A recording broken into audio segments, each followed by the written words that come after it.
What I really want to be is a blacksmith. Here you are, good. Try not to lose it again. Me pass! You found it!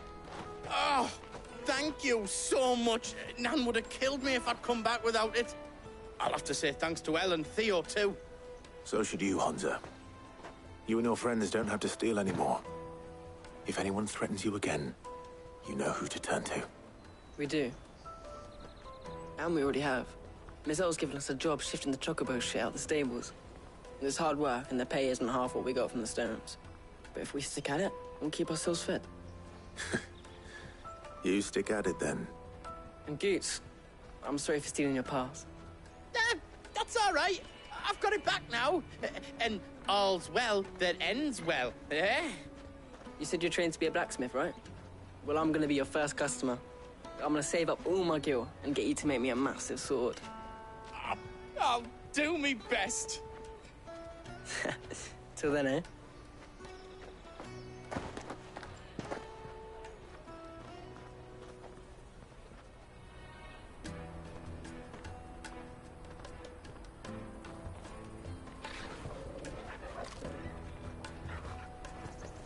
All right. We have a place on the wagon.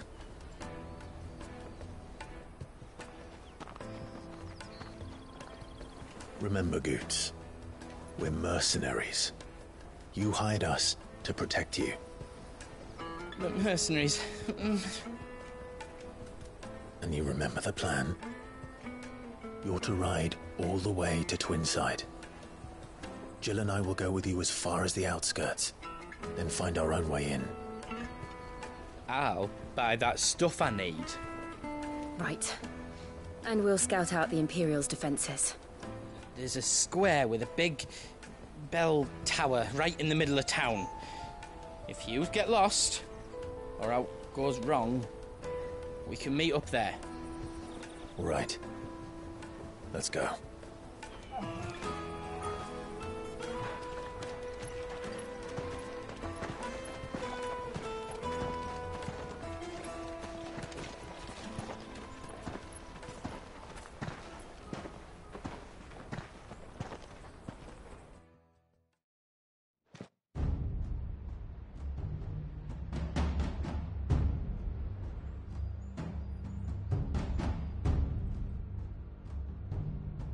I see. And you're quite certain your father has no knowledge of Ultima? I am. I have no difficulty believing a sinister force has come to exert an influence on Sanbreque. But be that as it may, it is yet to claim my father. For better or worse, his radiance speaks his own mind. Then the fiend works from the shadows. I confess, when first you told me of this fiend, I had my doubts, and more than a few at that. A beast that labors to plunge Valisthea into turmoil, all in pursuit of your brother. But that wound is proof enough that evil is afoot. Then I have your answer, Your Highness. You will join me in my fight. I cannot. Not yet. Your Highness, please. As you are aware, the Dhalmekian army is at our gates. They have lost their mother crystal, and with it all hope of a negotiated withdrawal. It is but a matter of time before they invade. If Bahamut is not here to meet them, my people will be slaughtered. Though not by Hugo Kupka, thanks to Ultima's machinations. I know the fate of your people weighs heavy on your conscience, but if we do not put an end to Ultima's plans, they shall face a far darker fate. The chaos he would wreak would sweep all of Valisthea into the abyss. The lives of every man, woman, and child in the Twins are at stake. I believe what you say, Phoenix. But I have duties of my own, and I must discharge them. Come what may.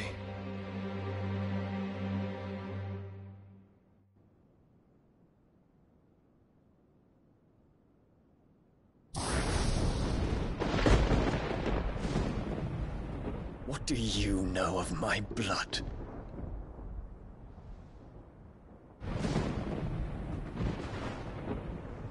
I know that it is wholly unworthy of the highest offices of state, which rightly belong to those of purer breeding.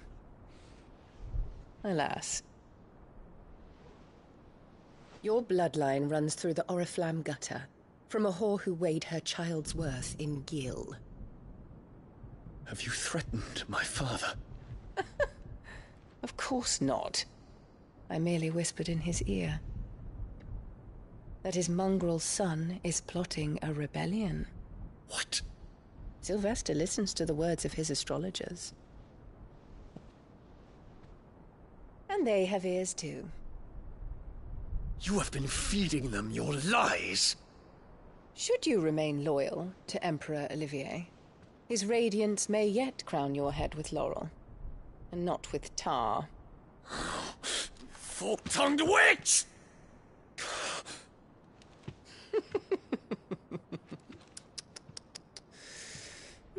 In consideration of your long years of service to the Empire, I shall forgive this uncharacteristic rudeness. Now hurry and make ready, Your Imperial Highness. Emperor Olivier expects much of you, Dion. Or should I say, of Bahamut. May your fire reduce his enemies to ash, till all of Valisthea bows to its rightful ruler.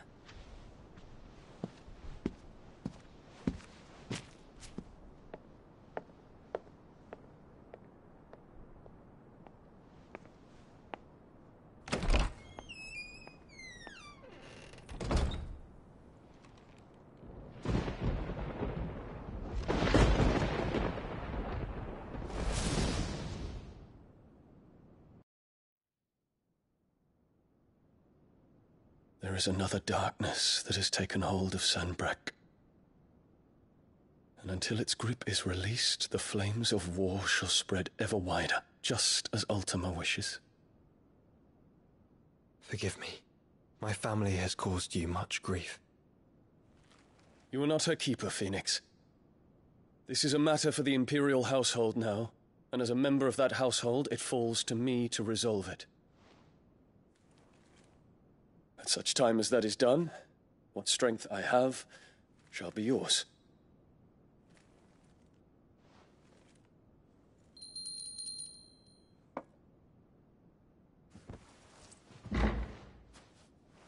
Thank you, Your Highness. Let us take to the skies together, and bring a new dawn to Valisthea.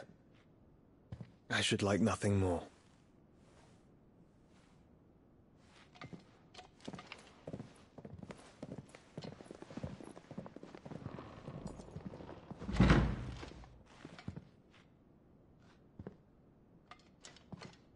Terence. My prince. Tell me true. Do you believe what I'm about to do is wrong? We dragoons have but one leader, Your Highness. And we shall follow him unto the very end. Thank you. And this is my decree. For their crimes against the crown, the traitorous Annabella and her usurping son shall be put to death, and the Empire restored.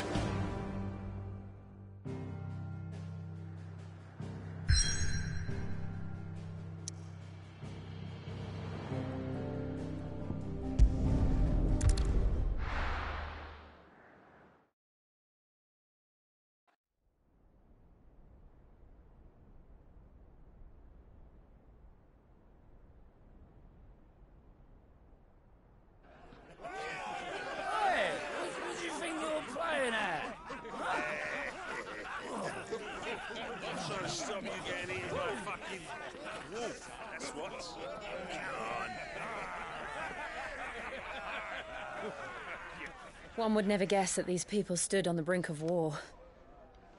And they're afraid. They turn to drink to forget their fears. Anything you want to forget?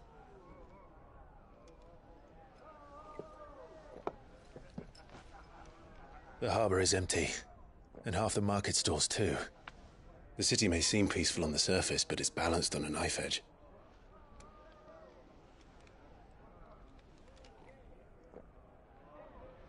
Were we to give it a nudge, it might be just the distraction we need to reach the Mother Crystal. I thought you might say that. We should send for Gav. We'll need someone to keep the fires we start from going out. And we can busy ourselves scheming until he gets here. I'll send a Stolas then.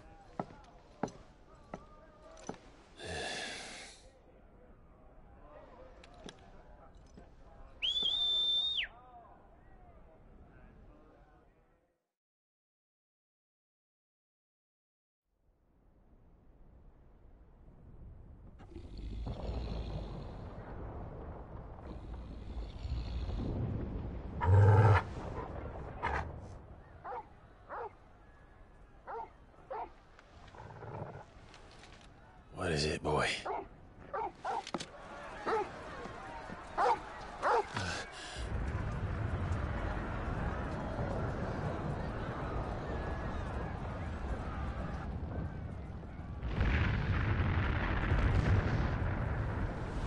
Quickly! Run!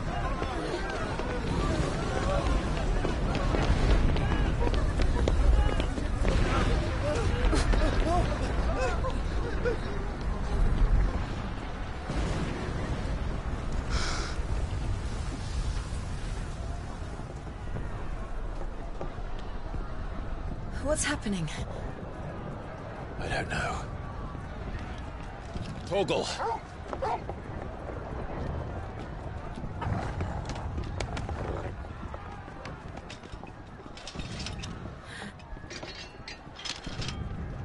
This way.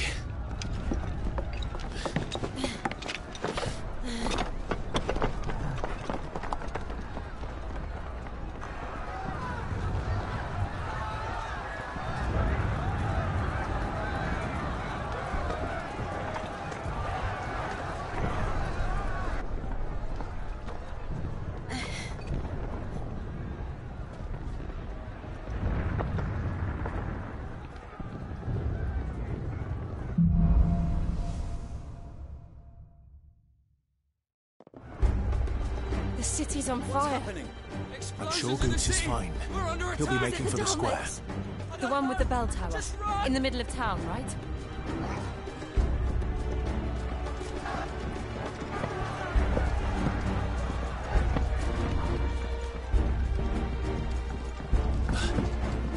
Guard, watchman or sentry is to be slain on sight. But spare the citizenry. His Highness's orders were clear. Those were Imperial Dragoons.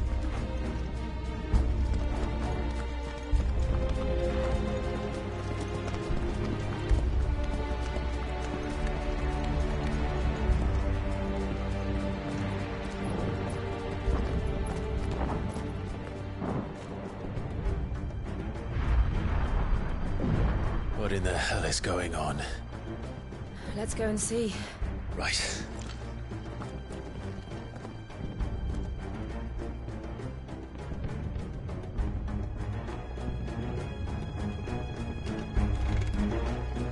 But first we find Goots.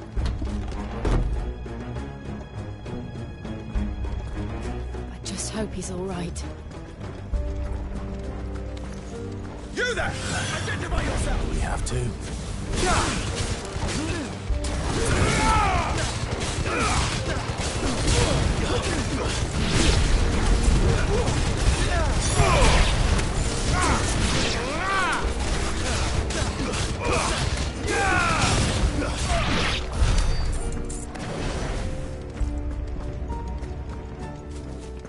They're out!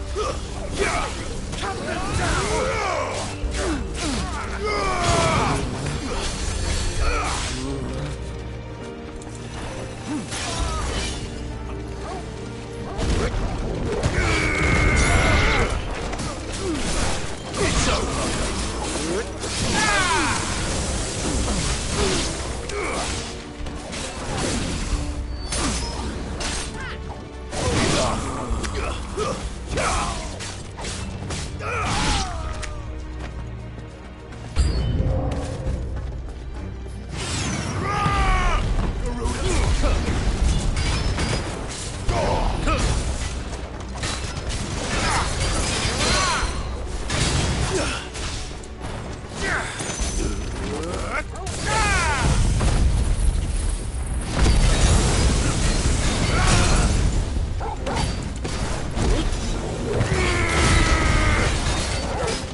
Eikons.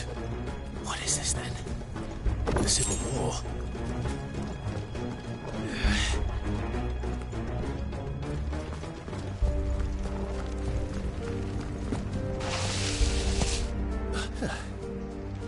Never thought I'd be glad to fall into a sewer.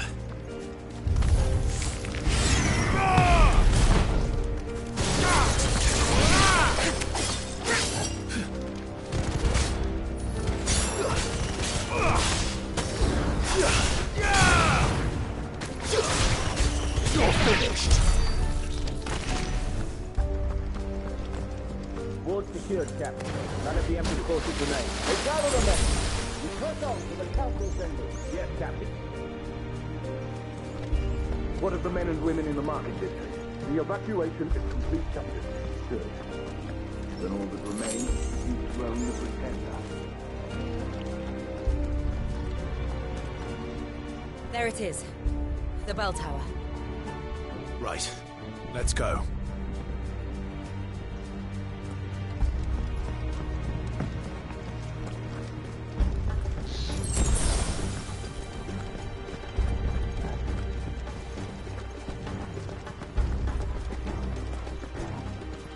Ah, a goods lift.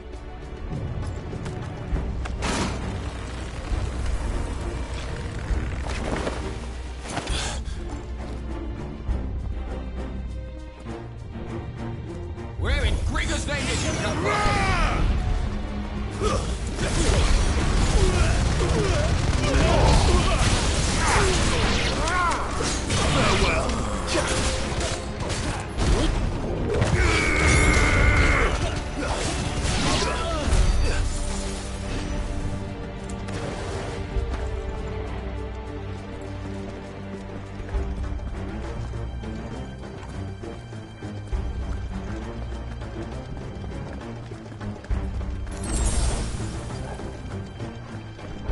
Intruders!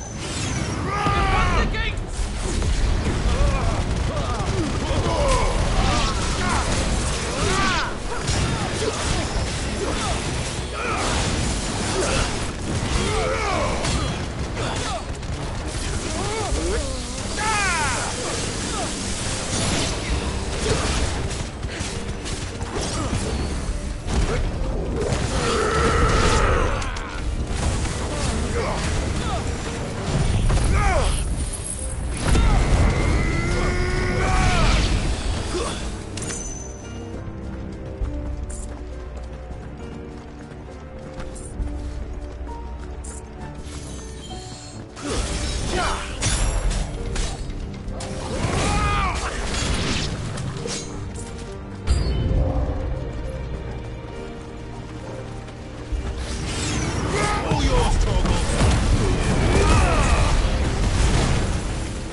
name, none shall pass!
On the rampart! Kill them!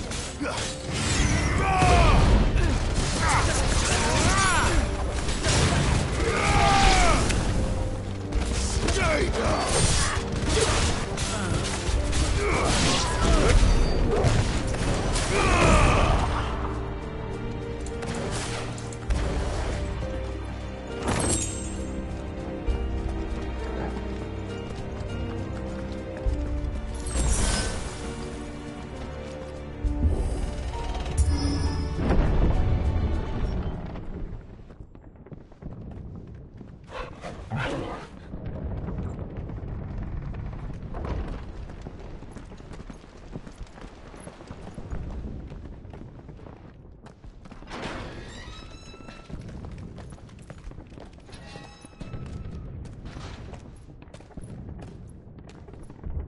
Can you see him anywhere?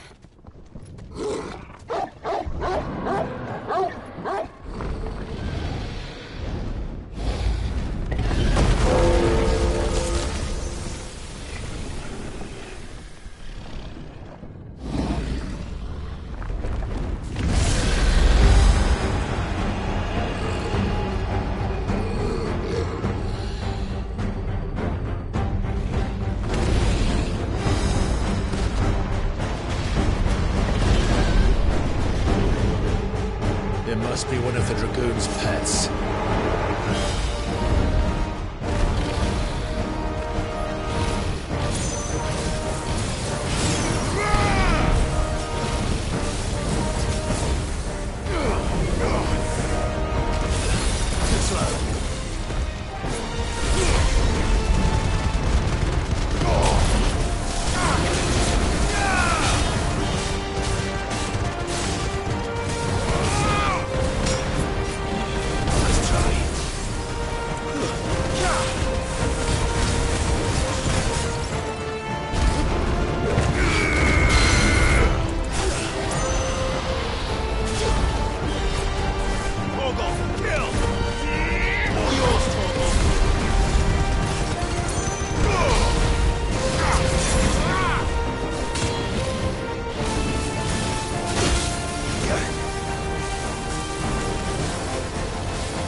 Over here, Clive!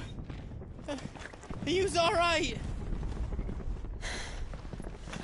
Goats, there you are. I didn't know there'd be a dragon. All right. Let's get out of here. Oh! What now? Is that the Mother Crystal's heart? What the hell is it doing up there?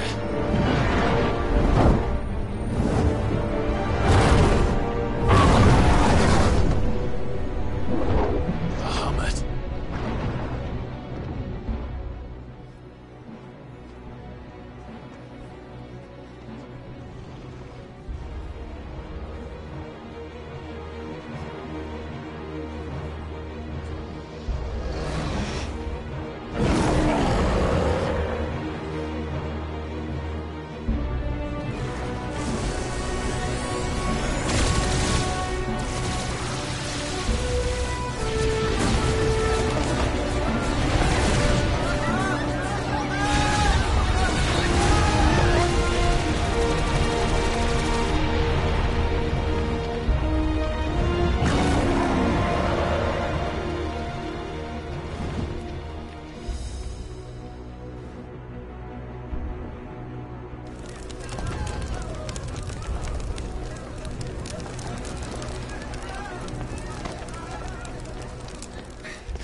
do this! We must leave. Now, Your Grace. I beg of you. This is not what he wanted. Something's happened. Forgive me, Yod. But I must put a stop to this. Your Grace!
So, what do we do now, then?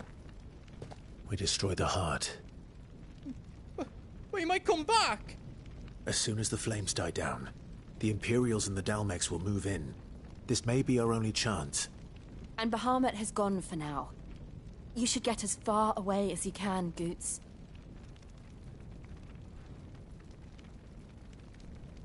What? And leave you lot in the lurch? I can't do that. If you're staying, then so am I. I packed everything up before I made a run for it, so if there's out yous need, just ask. But I won't be giving it away for free. Nan'd never forgive us if I did. Thank you, Goot.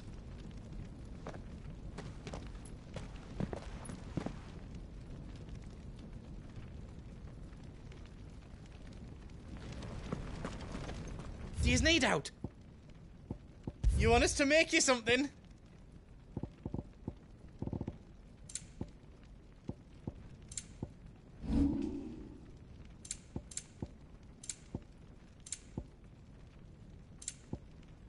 Anything else I can make for you?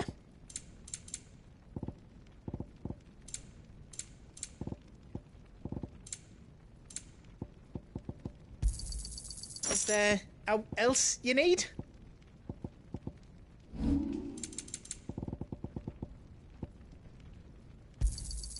I think I counted that right. A pleasure doing business with you. You've got everything you need, then. You be brave now, boy.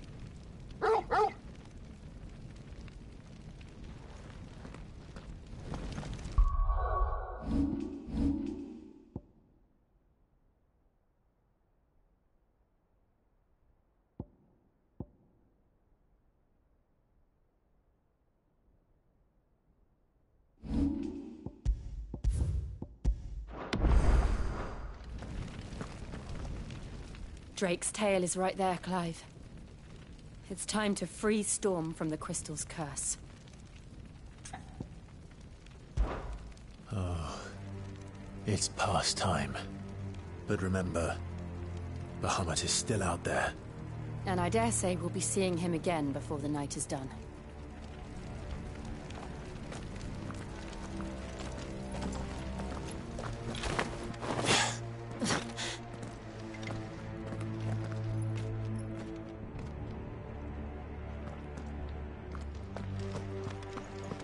No more roads.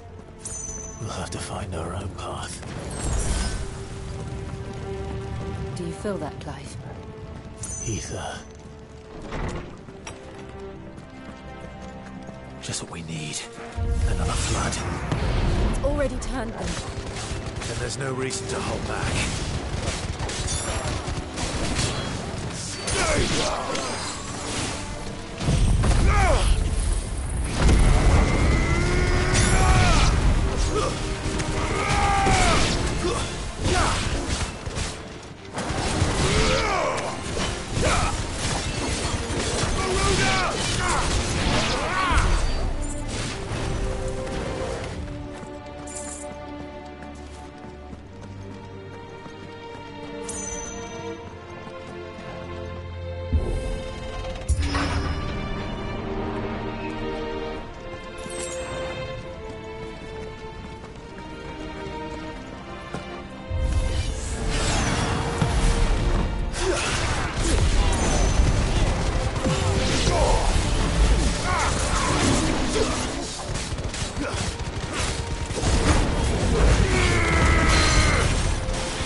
Be a way to climb up.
Clive. It's too dangerous.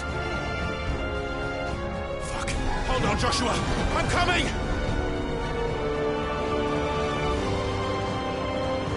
We have to save him. And we will. We just need to keep moving.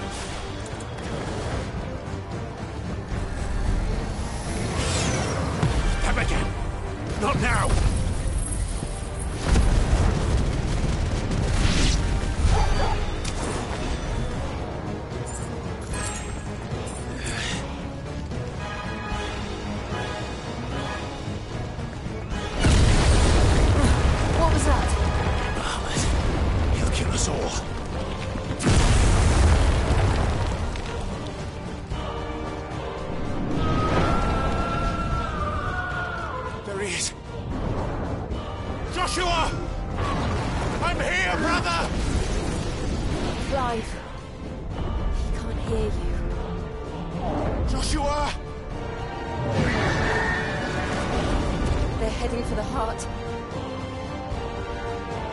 So should we.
Torgal, kill! Farewell!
Are those the council chambers? How are they still standing? I don't know.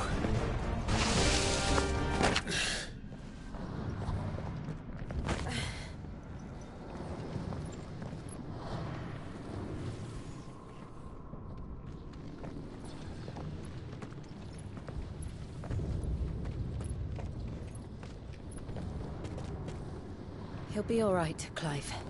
He's a survivor. We're getting close.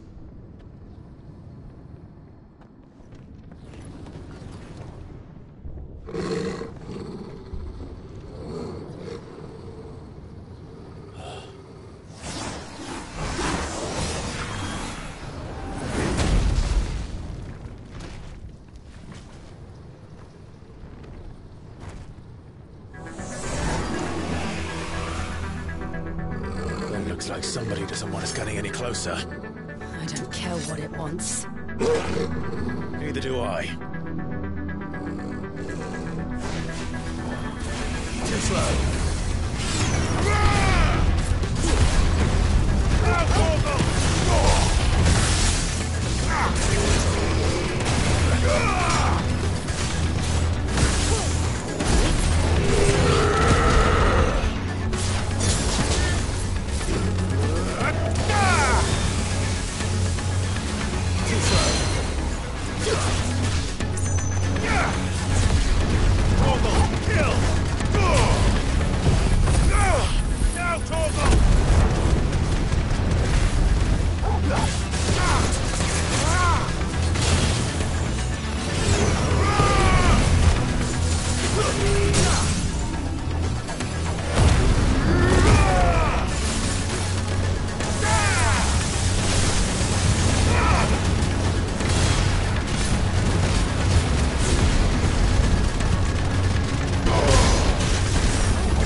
You lose!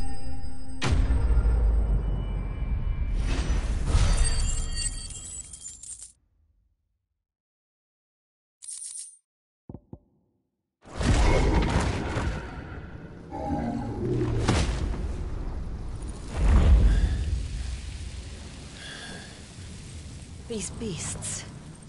they're getting stronger. We can think about them later.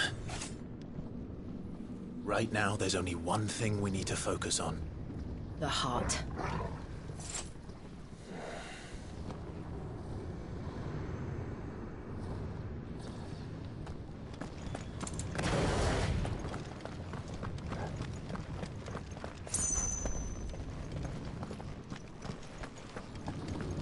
We might be able to get up through the building. It's worth a try.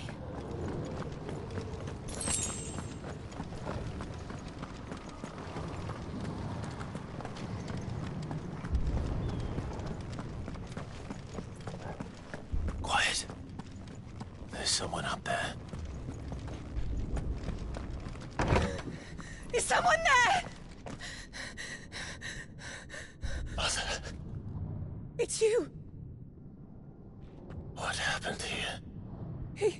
He tried to take him from me. Oh, my boy. My darling boy. Is this the child you made with the Emperor? Why, Mother? Why did you betray us all? You have no right!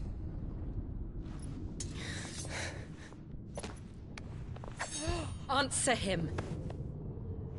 We took you in, savage. Show some respect for those who raised you.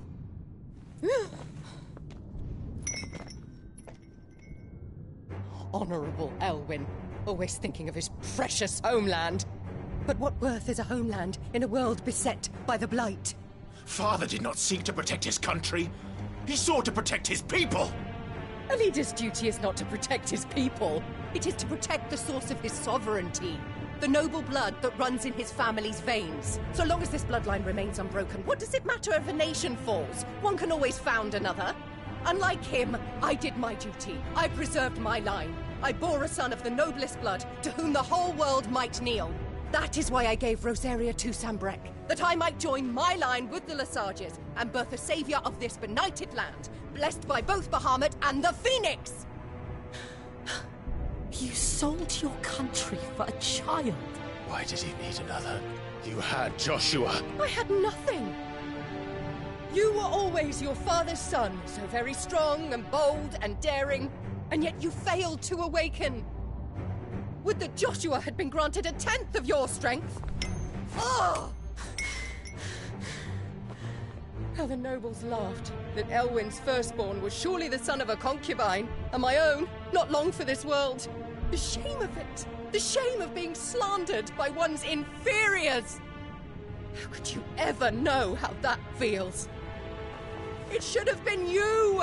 Why didn't the Phoenix choose you? Joshua's every waking moment was spent trying to shoulder the burden that you and the Phoenix and the Duchy foisted on him. That's why I became his shield. To help bear the weight.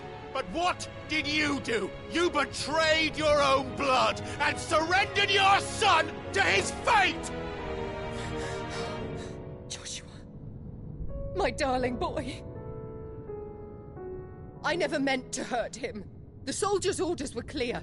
He was to be spared. Why did you survive when the only one I truly cared for died? What? Have you not looked out of the window? Joshua is here! The Phoenix lives on! He's battling Bahamut as we speak!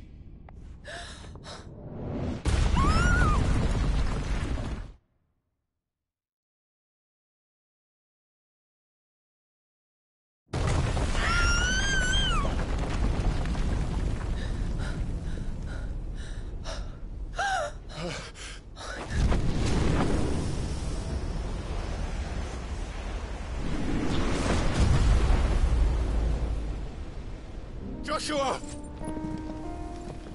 Wake up! I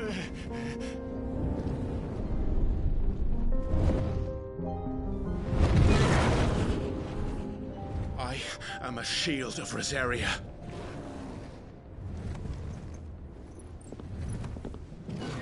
And I will do my duty. What are you...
than I've ever seen!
Thank the Founder!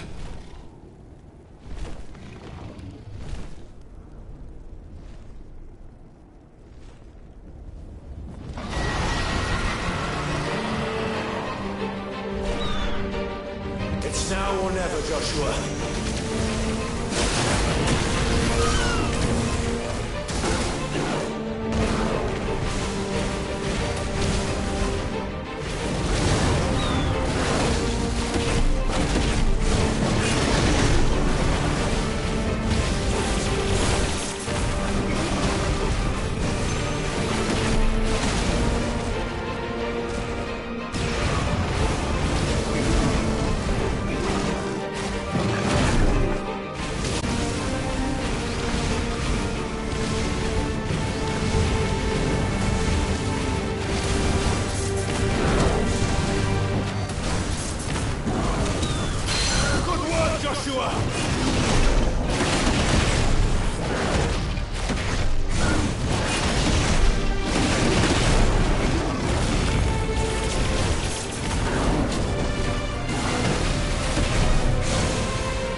done yet!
What now?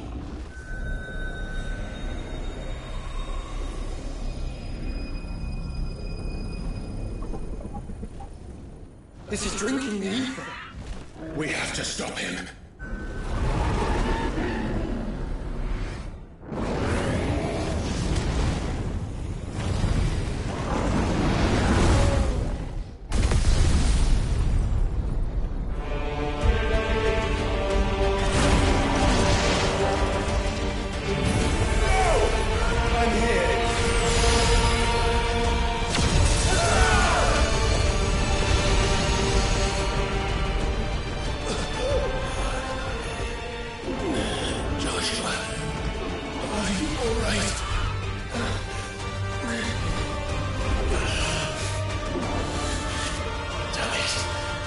You have to be stronger than this. Come on, Ifrit. Show us your true power.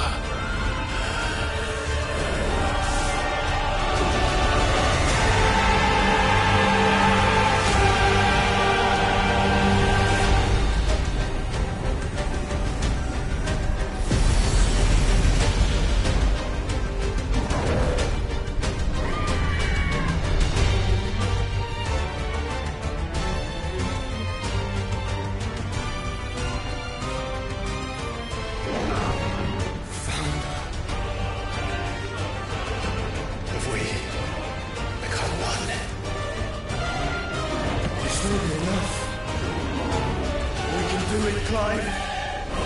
We can. We will. Together.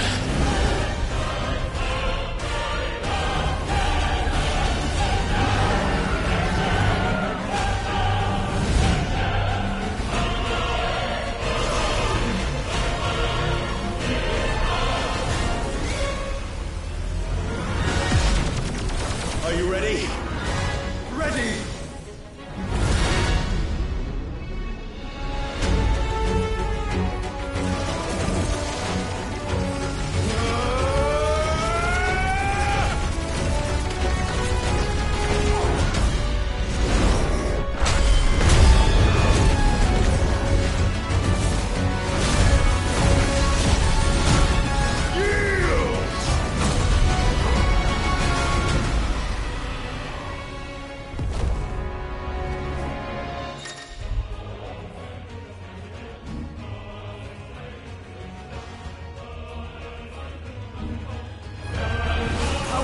To match such power by trusting in our own.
Joshua!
Dion!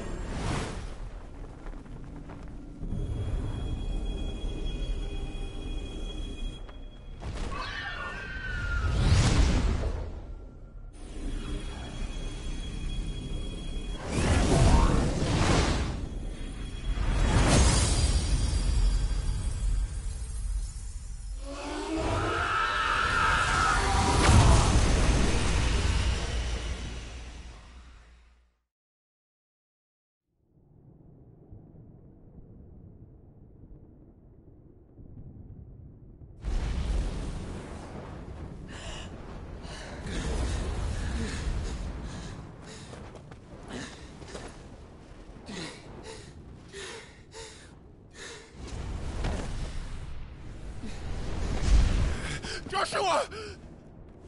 Clive!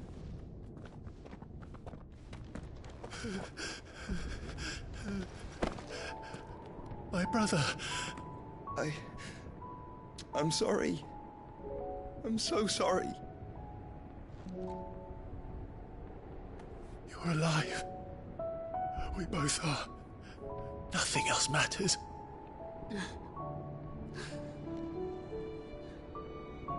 I never dared hope that I would see this day.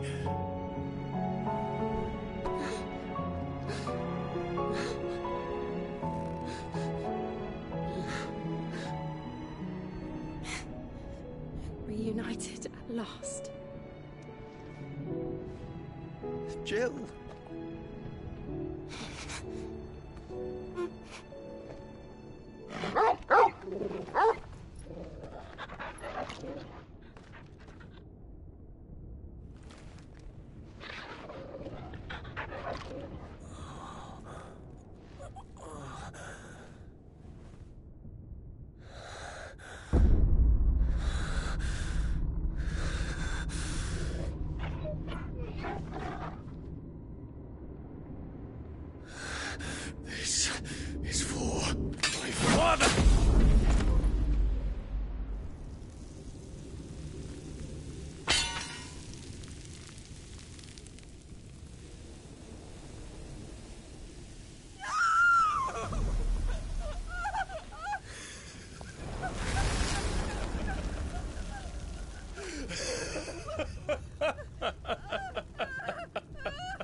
It is done.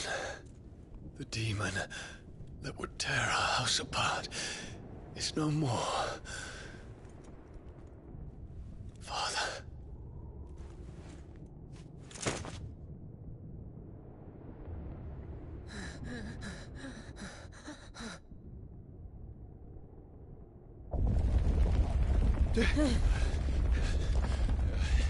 The Mother Crystal.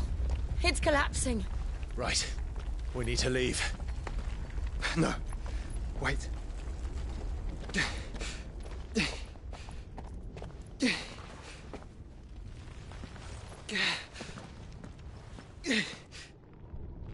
I owe him a debt. Fine.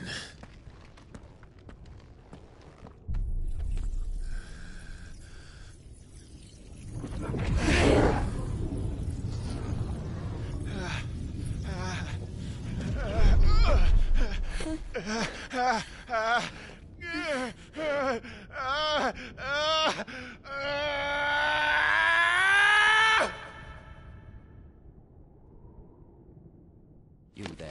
Tell me what you said. Don't reinforce the walls. Situation. Report, Captain. It could be citizens of Frey. Can nothing be done to call them off? I regret not, Your Radiance. The Dragoons answer to none but His Imperial Highness. The Council is powerless to intervene. We're hearing reports of rebel Madness is this, Dion. throughout the neighboring districts. Focus all efforts on extinguishing the fires around the capital. The city can wait. Don't dally, man, go! Your Radiance. And I want you to find out if you can about the Dalmek's movements. By the light! Dion, have you taken leave of your senses? Call off the Dragoons at once! Fear not. The populace will come to no harm at their hands.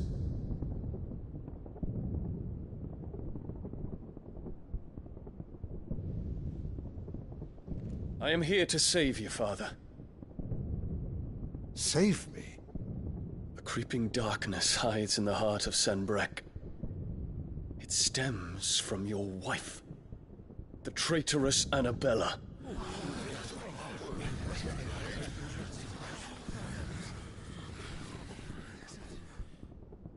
Not another word, Dion. Father, though you may not see it, the darkness has taken hold of you. It has made you forget yourself. But I bid you remember, there was a time when you ruled not with cruelty, but with compassion. Why now do you turn your back on your people? Why now do you seek to stoke the fires of war? You too have borne witness to this change, Your Eminences. And you know, as well as I, who is responsible for it.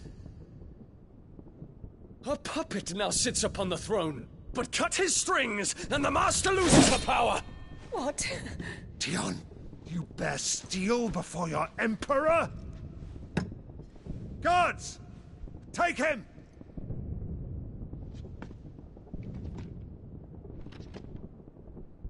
For every citizen who falls, another can be bred. For every home that burns, another can be built. Those were your words. But when the last of your citizens has fallen, and all of their homes have been reduced to ash, what will become of your empire, of its rulers, of your god? As the mother crystals crumble one by one, and the blight sweeps in to claim all that we hold dear, our people look to their emperor for protection. Yet he labors not to secure their futures, but to seize what is left of the twins for himself. Even if it should come at the cost of everything his loyal citizens have labored to build. Dion, you must understand. A small price to pay, is it not? You've been blessed with great power, Dion. Enough to win me the world. So go, claim Valisthea for me, brother.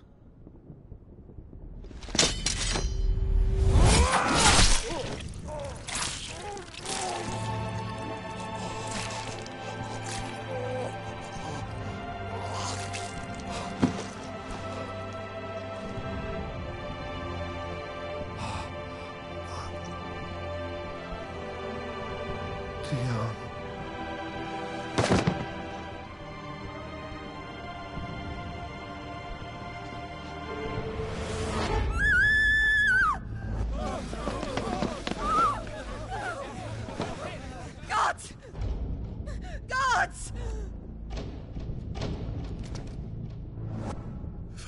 Father. Poor father. How he doted on his children. That he would die to protect me was plain. It was but a matter of when. You planned this? You did well to endure so long. But you broke in the end, as I knew you would. And now Muthos approaches. Put him to the proof. I would see if he breaks. Go, Bahamut. Kinslayer.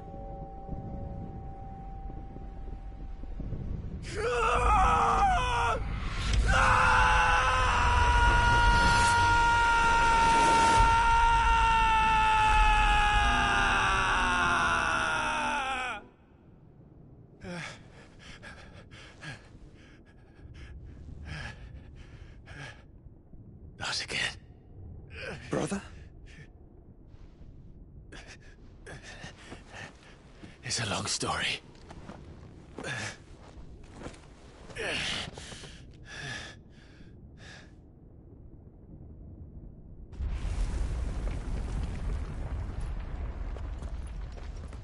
You cannot stay here, Mother. Come. Take my hand.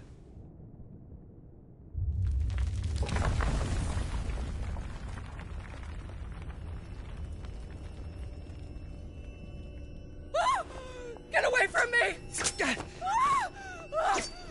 This is all just a dream, just a bad dream! You will not take me, Shadow! You will not take me!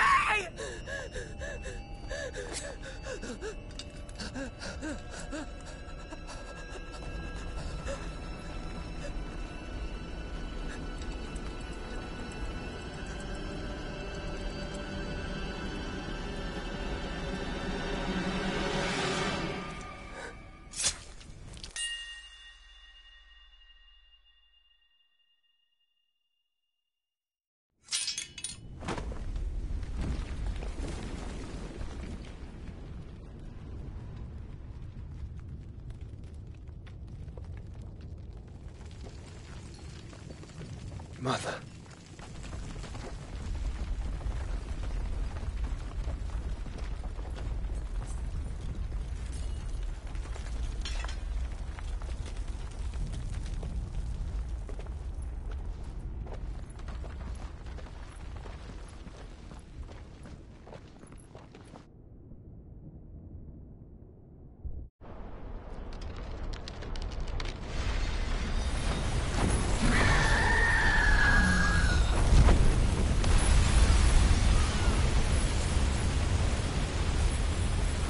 If it is consciousness that weaves your wills together,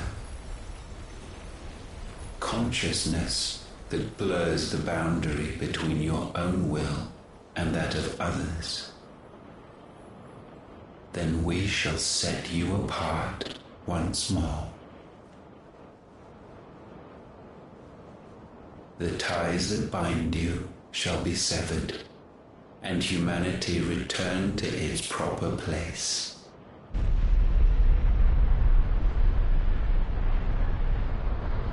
By primogenesis shall a new age of reason begin.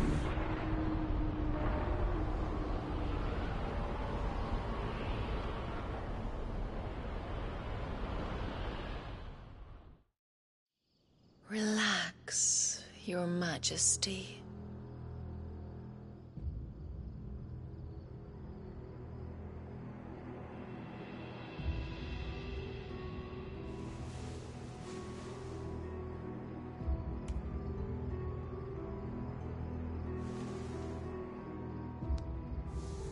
Don't you want to play?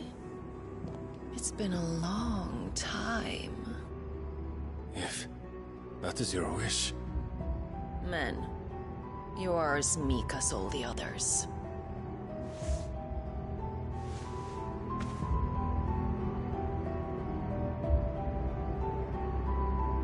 Such feeble creatures.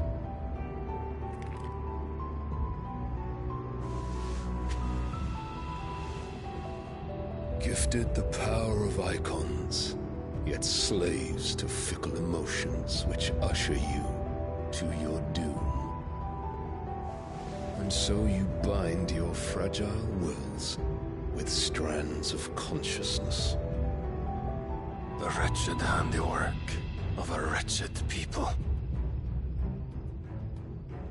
The Sons of Fire were united at last, and for but a moment, their flame burned bright. Soon, Muthos shall become our perfect vessel. And then shall the world be remade. Not before the bonds are severed, of trust, of respect, of love. Only when every strand of consciousness is cut away, may Muthos return to our side. By primogenesis shall all be undone. Mankind shall be rid of his wretchedness, and Muthos of his will. But while he yet clings to it, he has the power to forge bonds anew, and so we bid you.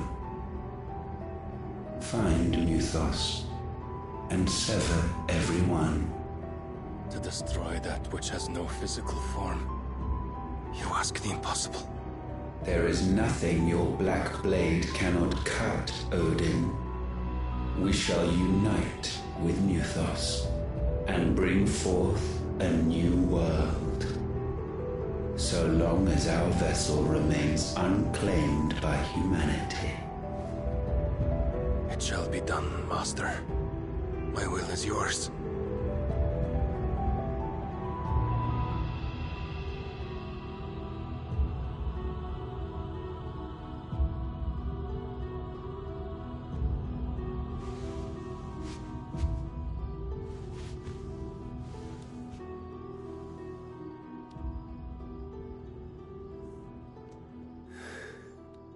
Mother.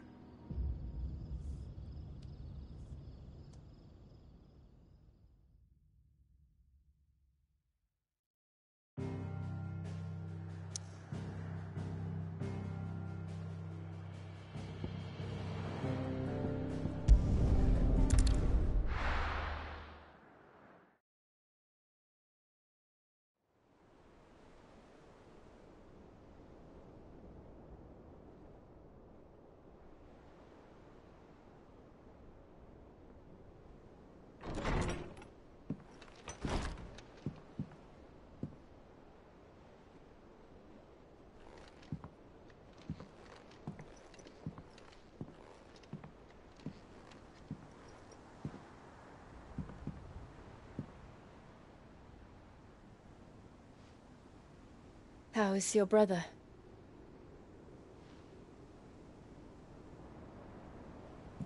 Asleep since I returned from the Dominion. Taya says he should be back on his feet soon enough. For a while, at least. She discovered something on his chest. A swelling, circled in stone. The curse.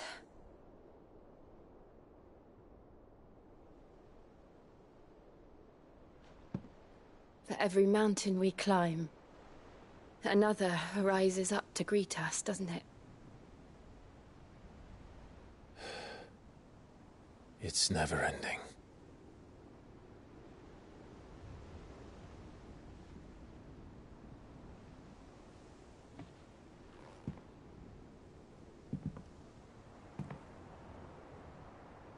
Even the sky seems to have grown tired of it all.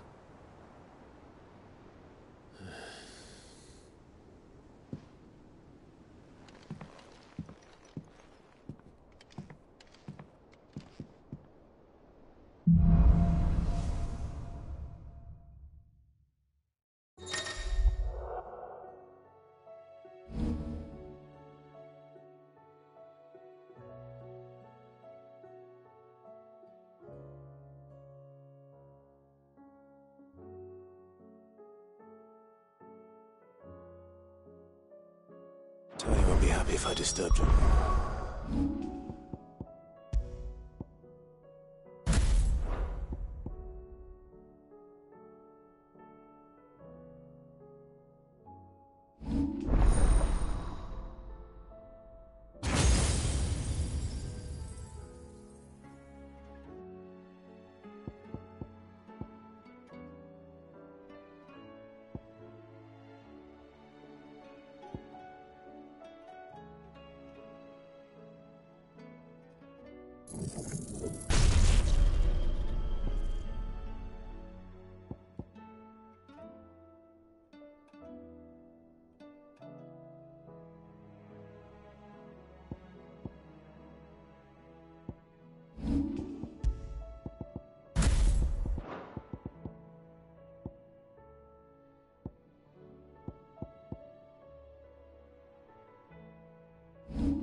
I might as well see what Otter has to say.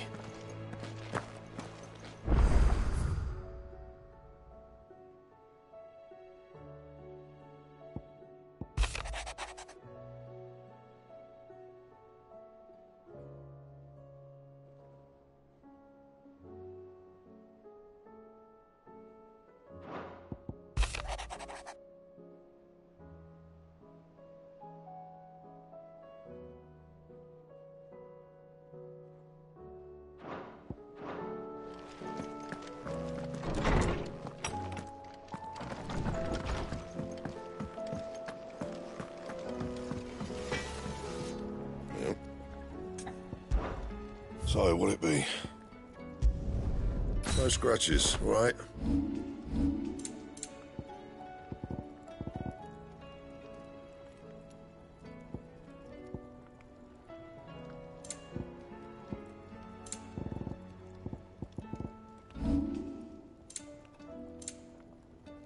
That it? Fine. Clive. Going purse weighing you down?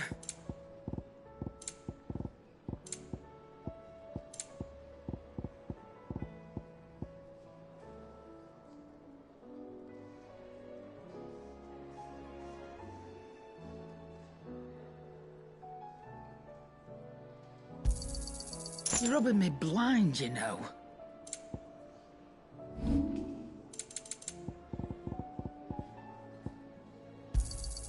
You got out else?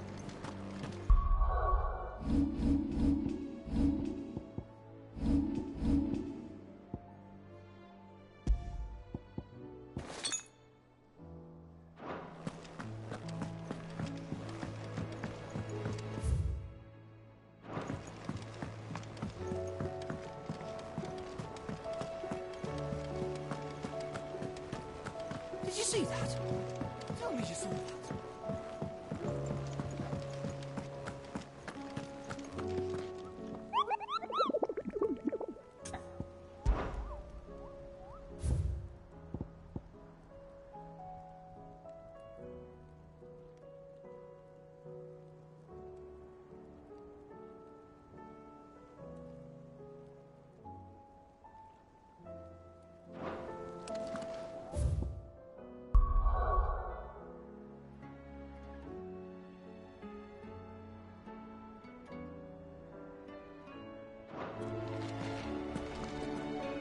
Otto, how fares the realm? The realm? Oh, she's just fine. As long as you look past the fact storms out mother crystals and her skies are a roiling cesspit. And Gav? He's with your uncle in the Free Cities, helping Mid with her project. Sent an owl their way the moment the winds turned foul. Still waiting on a reply, though. Do you have any good news? Well, that depends on your definition of good. All right, fine. What do you suggest we do? Oh, no, I'm just the messenger. I'll leave the scheming to those more suited to the task. Could be that Lady Vivian and Old Tomes have their own thoughts on the current state of things. Could be that they don't. It certainly can't hurt to ask. I suppose not.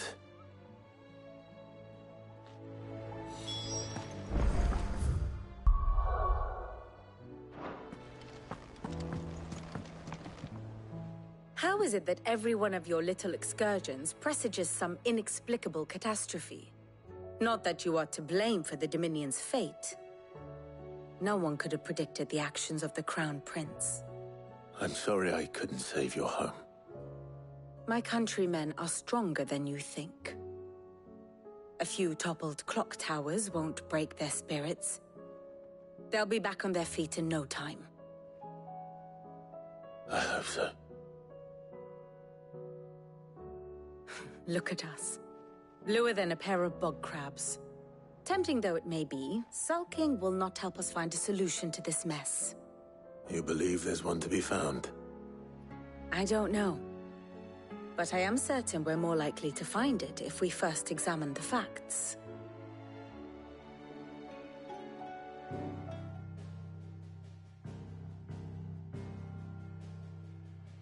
Beneath these darkened skies, fear and confusion reign over Valisthea. Oh, the lands around the fallen Mother Crystals had already begun to wilt for want of ether. But not like this. Crystals that filled wells and fueled furnaces.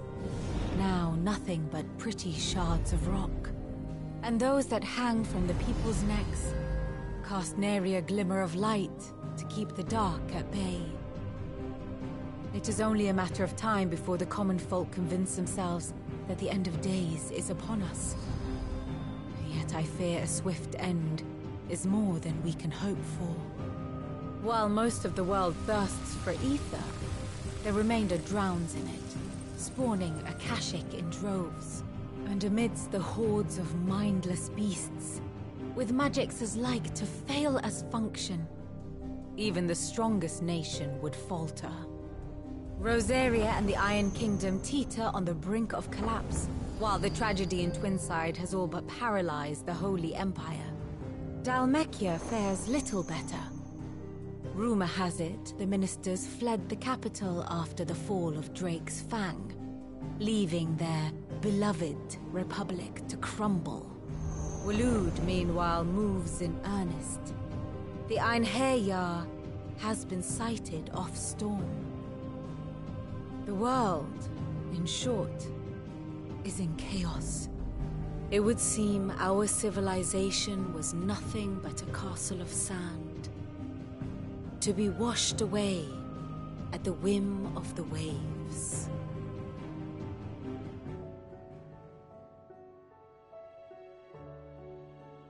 A castle of sand. Not my best flourish, but it seemed fitting. The reports I've received are considerably more blunt in their appraisal. Without the protection of their nations, it will fall to the people to defend themselves against those who would take what is theirs. Which is only ever going to end one way. Defending a farmhouse against a band of chocobo thieves is one thing, but pitchforks and palisades will do little to stall an army's advance. Should the King of Waloed deign to invade, there would be none to stop him. None but us.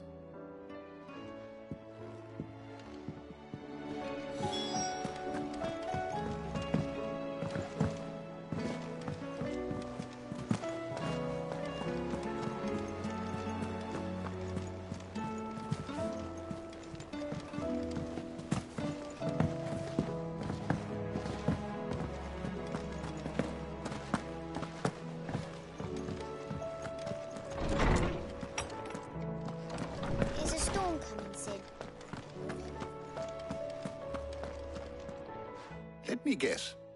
You're here about the skies. Is there anything you don't know, Lawsman? It doesn't take a court astrologer to augur the obvious. As for what has disturbed the heavens, that, I believe, is a question the Fallen might be better placed to answer than I. And on the 6th day did the gods tear the sun from the firmament, visiting darkness upon their prideful sons and daughters.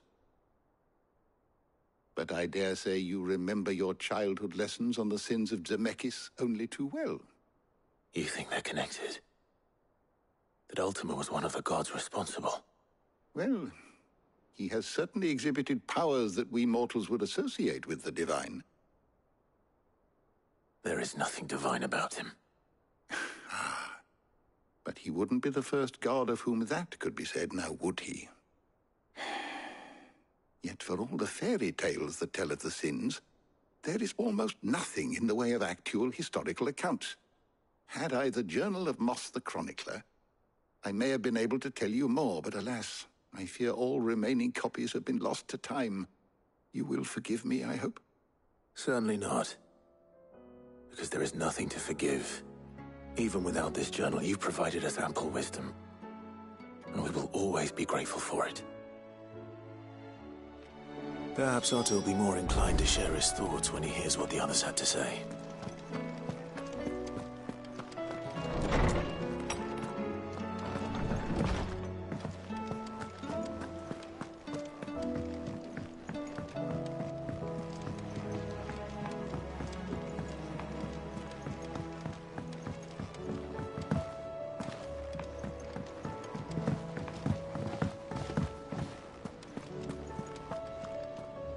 Clive, we have a problem.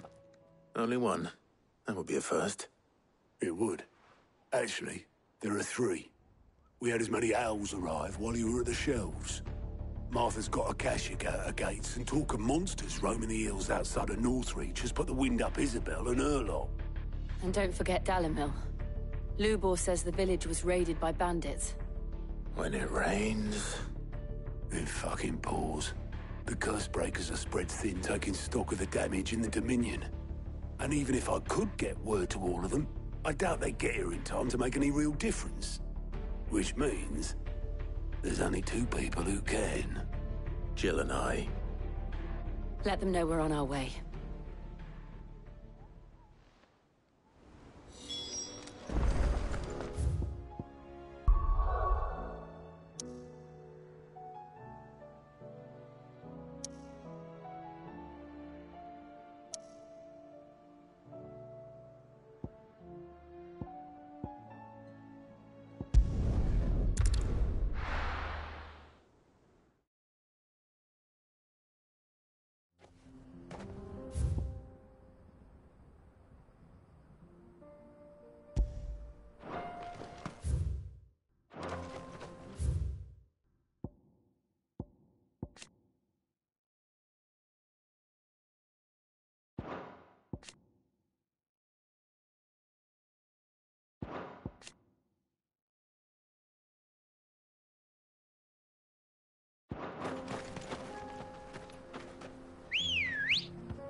Let's go.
Ready, girl?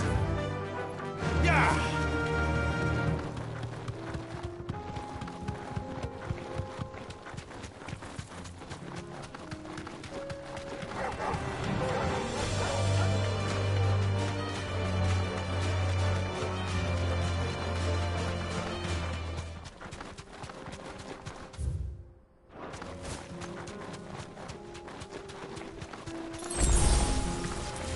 Don't get surrounded.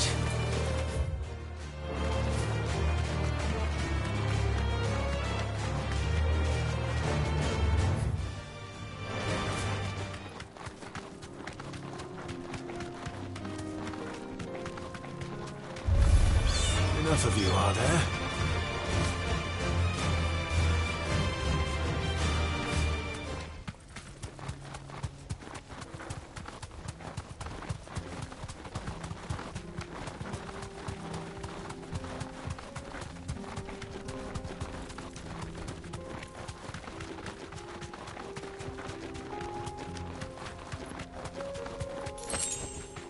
Straight home now.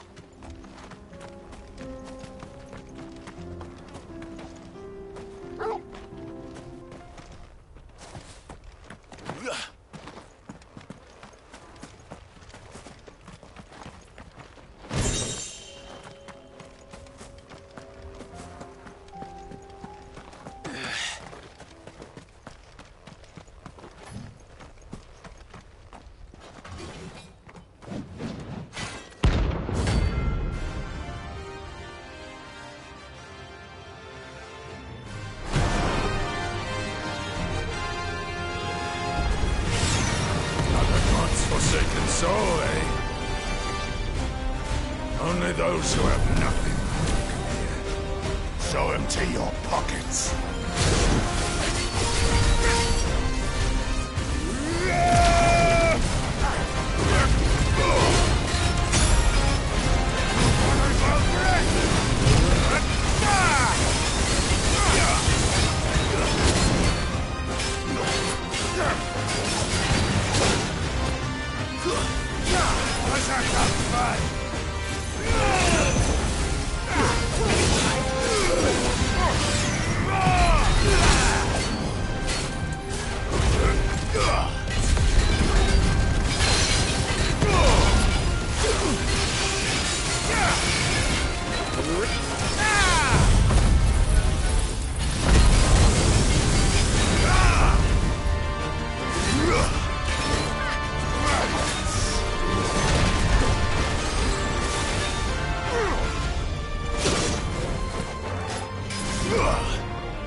A deserter turned outlaw.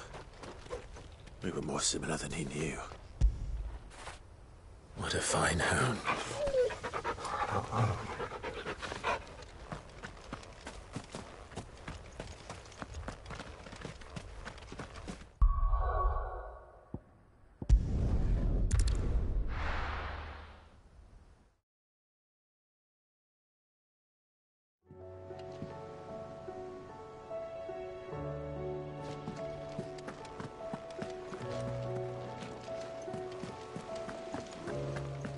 Did you see that? Tell me you saw that.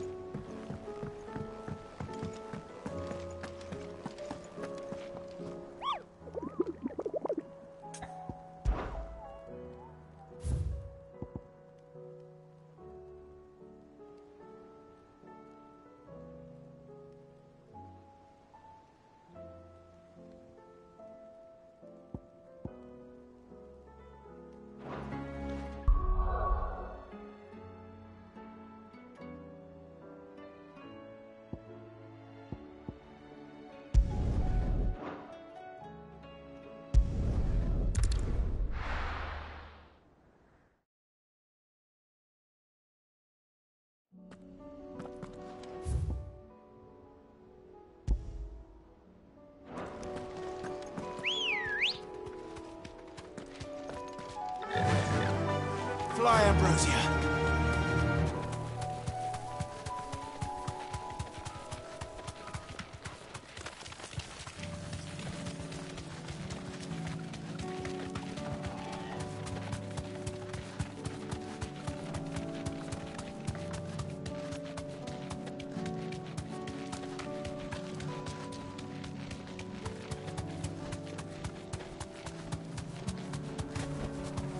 Be safe.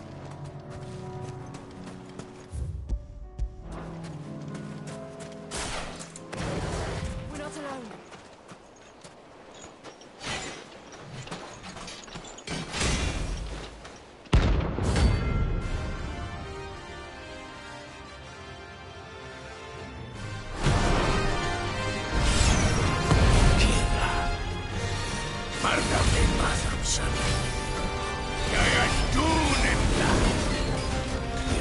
Dark thresholds again.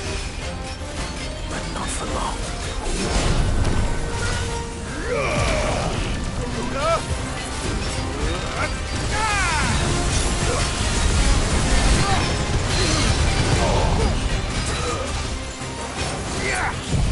All yours, Torgal.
No more vengeance.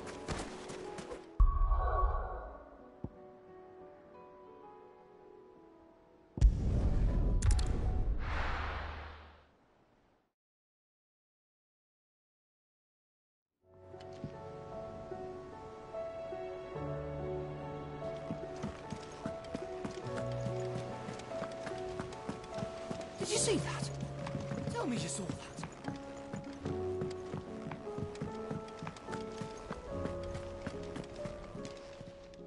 Welcome to the Patron's Whisper. All yours.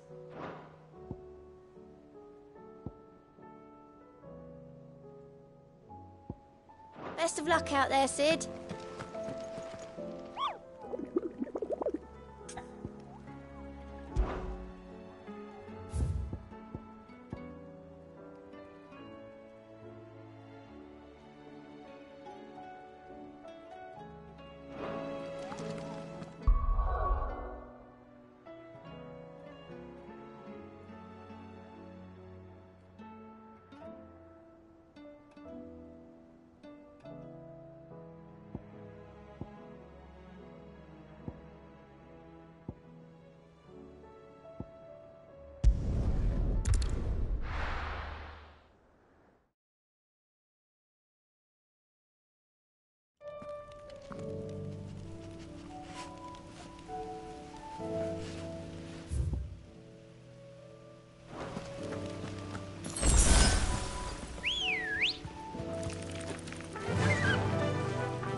Run like the wind.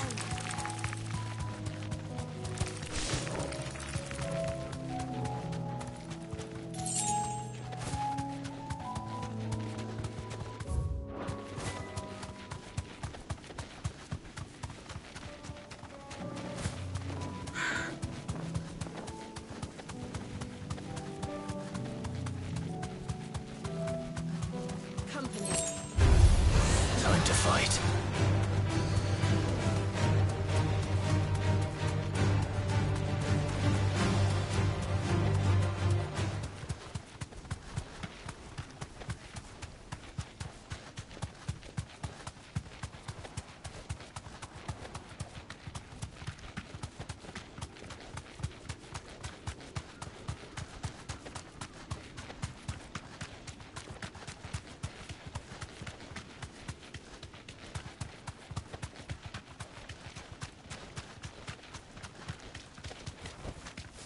Thanks, girl.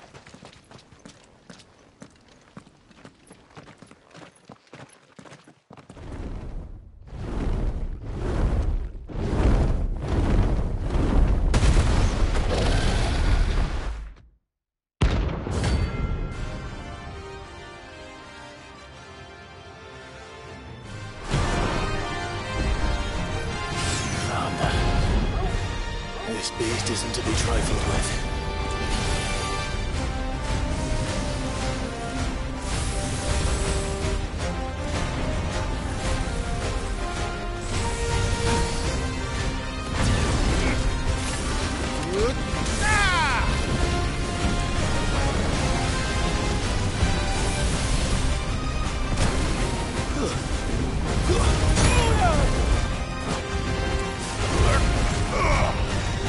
Let's roll, Lenny.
Definitely not to be trifled with.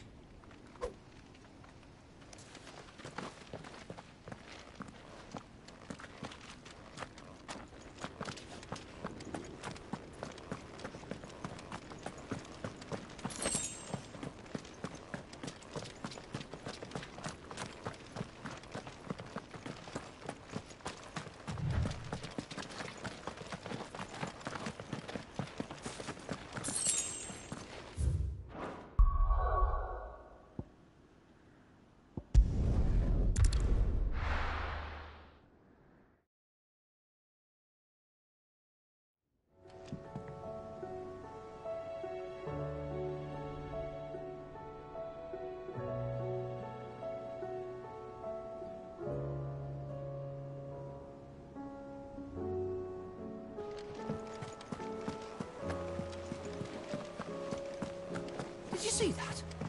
Tell me you saw that. I pity those in the villages. Fancy a look at the list, do you? Here you go. Seen enough?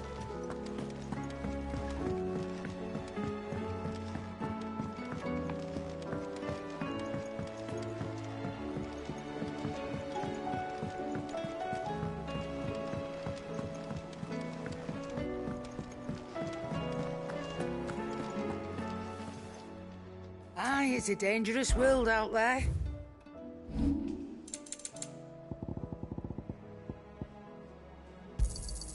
I'll be thankful you got that much. I reckon I can find a buyer. You got out else? Is that all?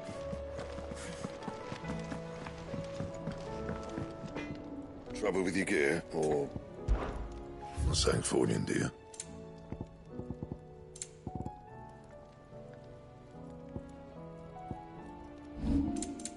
That it? Fine.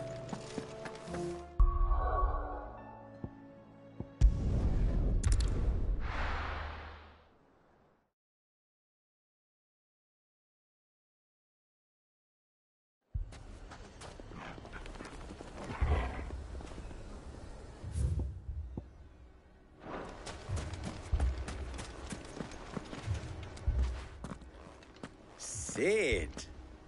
Your new companion appears much more formidable than your uncle. Should I be worried? You haven't been introduced. Jill, Clive has told me much about you. All lies, I'm sure. Your Stolas said that Dalimil has a bandit problem. Indeed. Although, you're a little late. They left with our food and guild days ago. Any idea where they went? The desert's a big place. Your guess is as good as mine. But the fact is, I have more immediate concerns. What did you say to me? What did you say? Ah, as if by magic. Let's just say we've yet to reach a consensus about how to solve Dalimil's little problem. And at this rate, it won't be the actions of the bandits which prove to be our undoing. It will be our own. I've tried reasoning with the dissenting parties, but even the Desert Hare has limits. Perhaps we could talk to them. What makes you think they'll listen to us? What makes you think they won't? She makes a fair point, Sid. And you won't have wasted much of your precious time if you fail. They're just across the courtyard.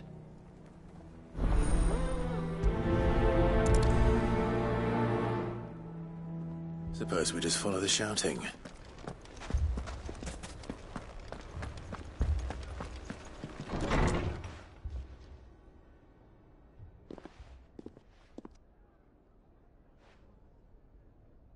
You wouldn't talk like that if it had been your men whose throats were slit. Blood for blood, it's the only way. We hire mercenaries and have them mount the bandits' heads on our walls as a lesson to the rest. And what happens when those mercenaries are slaughtered like your men? Are you going to hire more? We're better off using that coin to buy food and supplies. If we hire mercenaries, the only thing we're buying is the bandits' ire. And you cannot fill empty bellies with that. Do you hear me? But what happens when they come back? Maybe it'll be your throat that's slit. That's enough. Both of you. Any more of this and I'll throw you out myself. Come back when you're ready to talk like adults.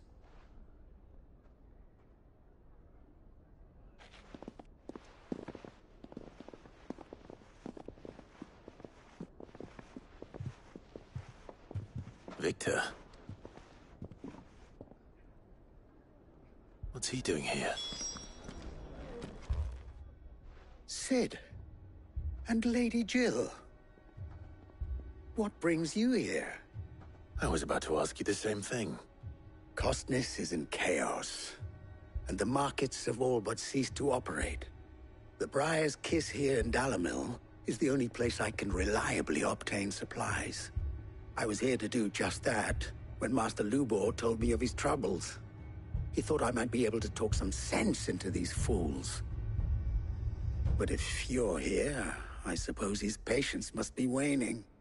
Who are those people? Those were the thorns in Lubor's side. And the reason this place might be headed the same way as Costness. It's these accursed skies. The darkness is enough to drive a man to madness. Or an entire city, for that matter. We're still working on the skies. But in the meantime, perhaps we can find a solution to Dalamil's problems. I hope so. For all our sakes.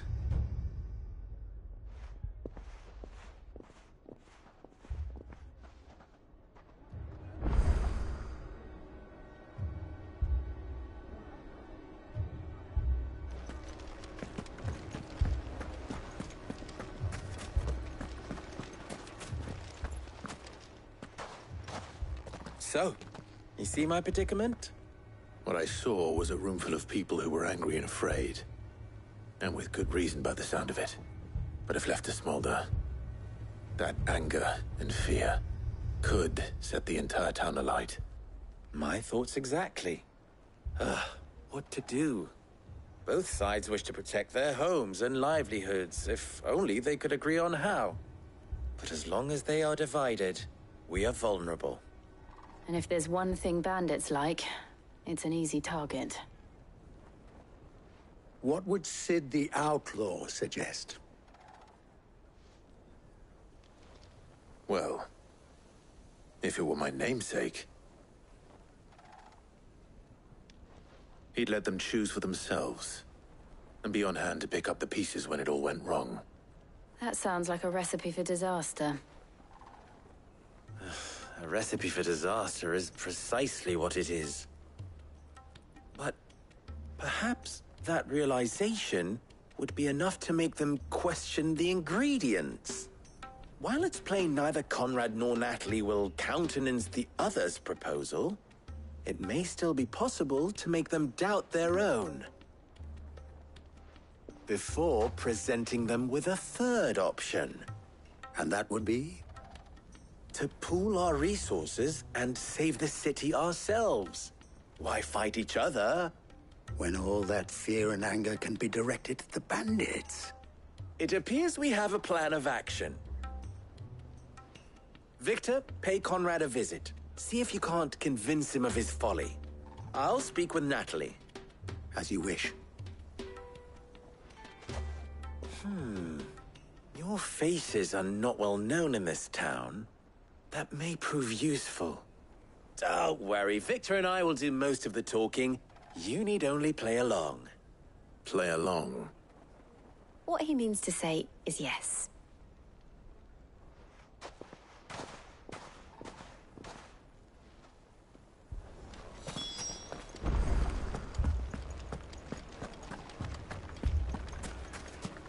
Picture it, Conrad.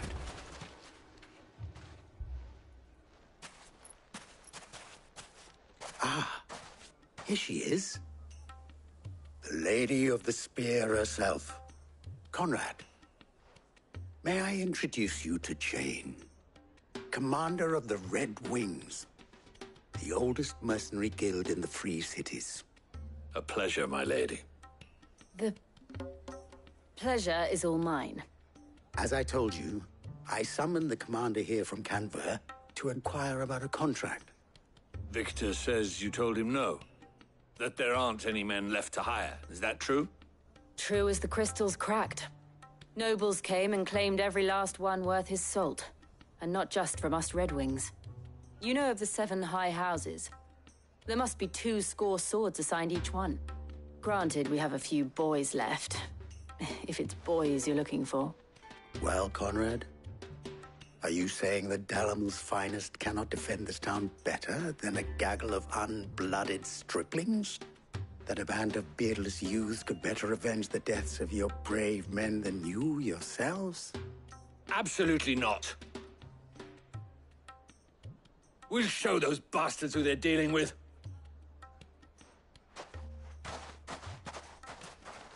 I can't believe that actually worked. Conrad's not what you called the brightest candle in the crypt. And there's a reason why I had you do the talking and not Sid. Well played, my lady.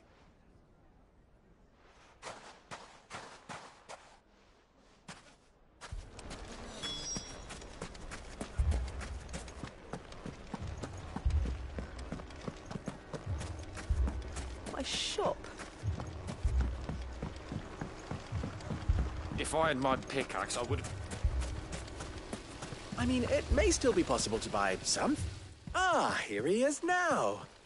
Natalie, allow me to introduce Lord Underhill of Randalar's prestigious League of Merchants. Lord Underhill. At your service. Underhill? I was just telling the good lady of our conversation, my lord, and how you were lamenting the state of the capital's stores.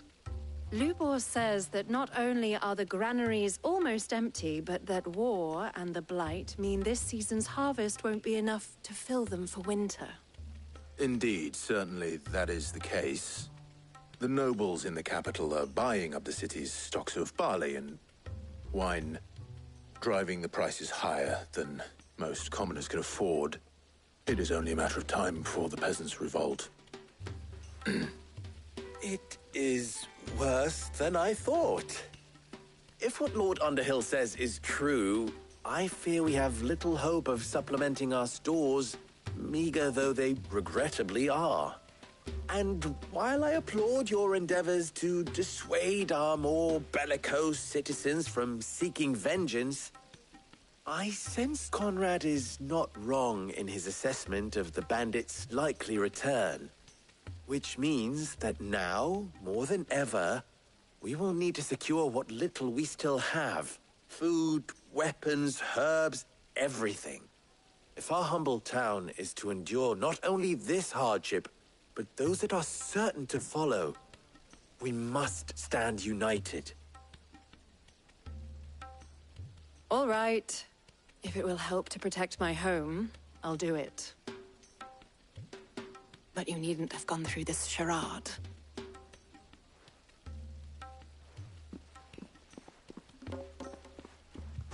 Thank you, Clive.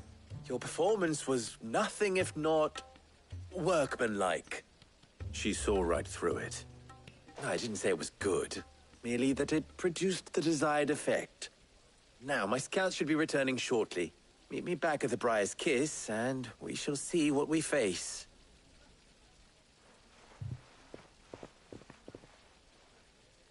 I'm not convinced our roles in this ruse were entirely necessary. I don't know.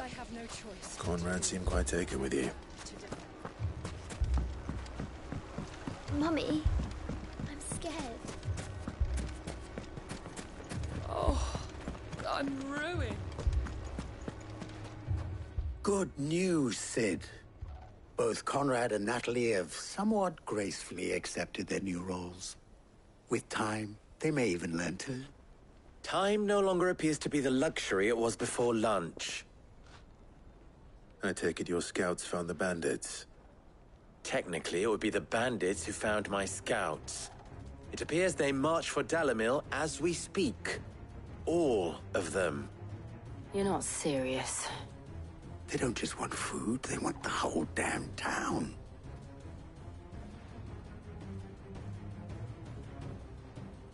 I have a favor to ask.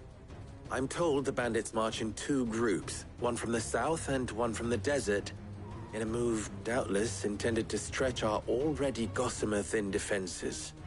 Very well. Jill and I will meet those from the desert. But what of the rest? The rest, my friend, the city shall fight. Together. The stakes, I concede, are high. But if this does not unite Dalamil, nothing will. That is a lot of faith to put into those who had their hands around each other's throats but a moment ago. Then it will be for us to see that their hands are kept occupied. And I do mean us. I thought you might say that. We'll hold them off for as long as we can. And we will do the same.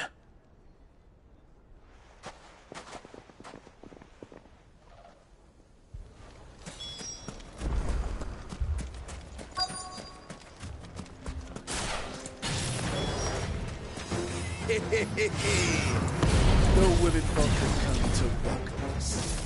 I'll take that one. He's all yours.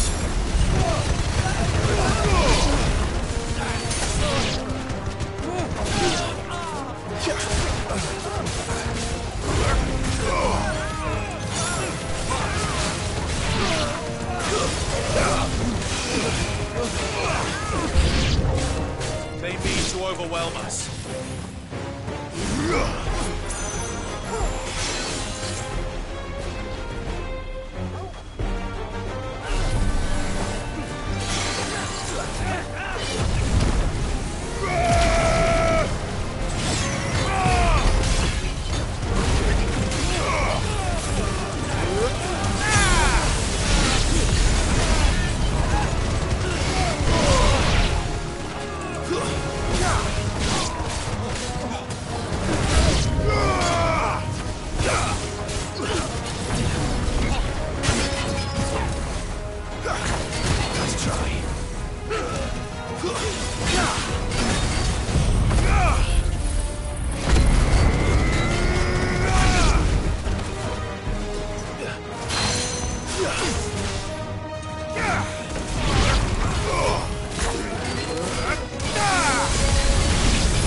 It's over.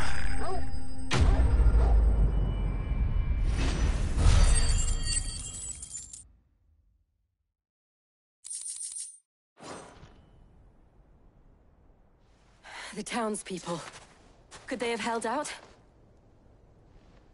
I don't hear any fighting. What do you think? That we should hurry.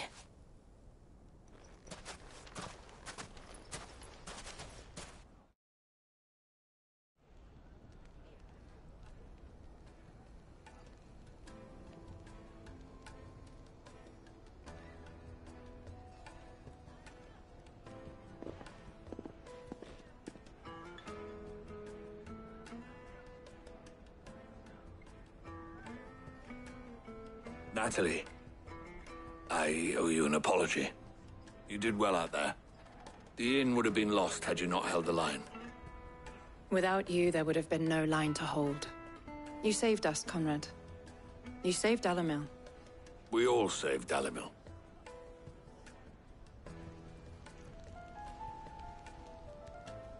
Conrad seems to have had a change of heart. I'd say they both have. I take it from your presence that our visitors from the desert won't be joining us either. Pity. The plan worked, Sid. Granted, it only took an army of bloodthirsty bandits at our gate. Come now, Victor. Why quibble over the details? We are united, and that is all that matters. As for you, Sid, you fight considerably better than you act. I'll take that as a compliment.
This man's gonna die if we don't get him to a healer.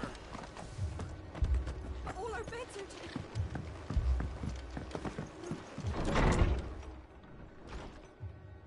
Martha, it's good to see you. And you, Clive. Jill? Otto said you'd been attacked by a Kashik. What exactly happened here? Those skies are what happened. Not long after they fell dark, we had our first visit. There were hundreds of them. Tried to storm the hill. Only a handful made it up here, but that was more than enough. The rest are still down there now. And while we have a few willing fighters holding them back, they're sorely outnumbered. What do you think, Clive? That we join the fight? I thought you'd never offer. Now, where I need you is the Fallen Gate. That's where the fighting is fiercest. Let the men know you've come to help. Something tells me they'll be pleased to see you. We're on our way.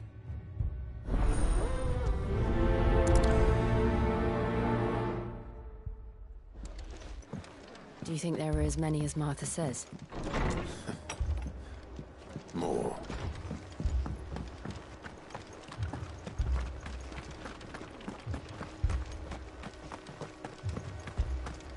You don't think they've abandoned us, do you?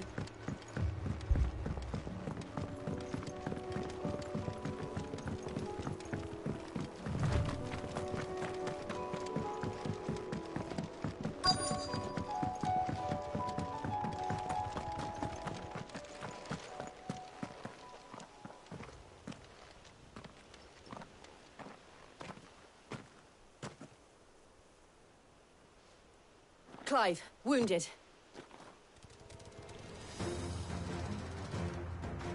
We deal with the Akashic first. Garuda!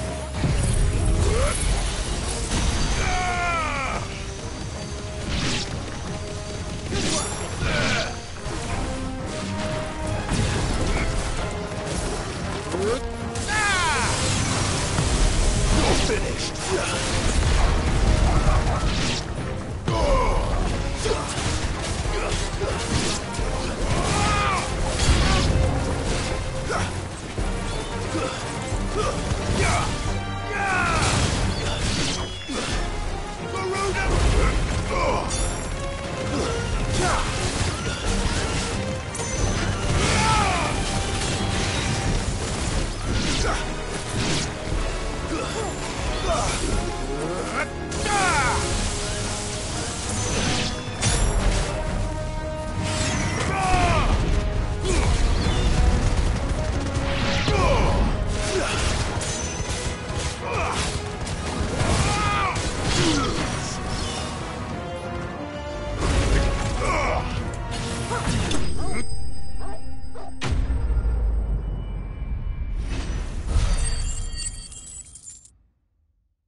These men don't have the look of hired swords.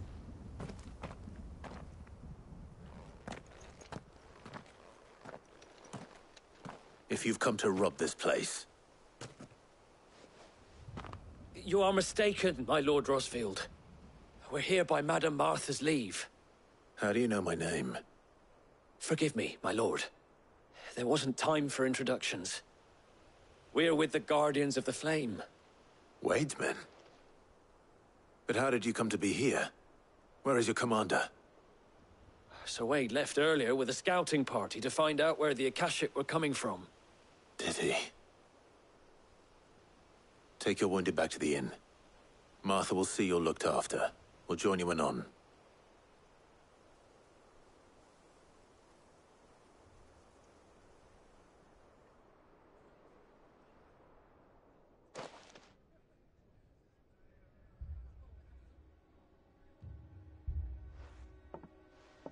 And to think you took them for thieves. A fine reward for holding off the horde, that is. When did Wade and his men arrive? Not long after Rosalith fell. The Guardians asked me to shelter some of them that had lost their homes. They were making ready to leave just as the skies turned, and we agreed it was best we stuck together. Martha! Trouble! The scouting party's almost at the lift, but they got a pack of Akashics snapping at their heels! And they've got wounded with them! They're not gonna make it! Damn it all. We'll worry about them, Martha. You look after everyone here. If any can still fight, send them to the lift. I will. You two be safe now.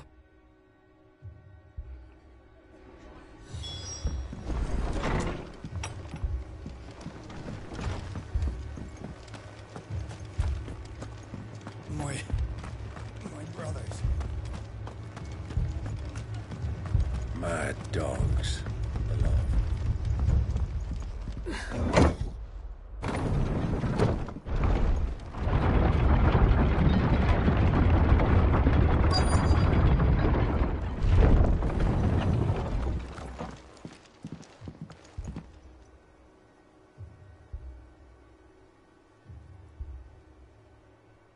Squire, I need you to get those who can still walk up the lift to Martha's. But what about... I didn't ask, Oscar. Sir. Sir Wade. Lord Rosfield. If you aren't a sight for sore eyes. Martha seemed to think you might need some help. And by the looks of it... We thought we could sneak by them. But we didn't know there would be so many. How could we have? Behind you!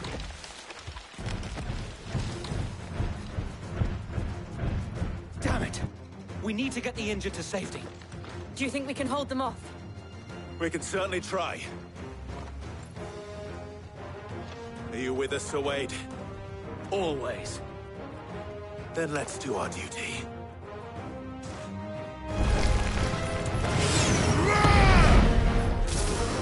Look out, Morgul!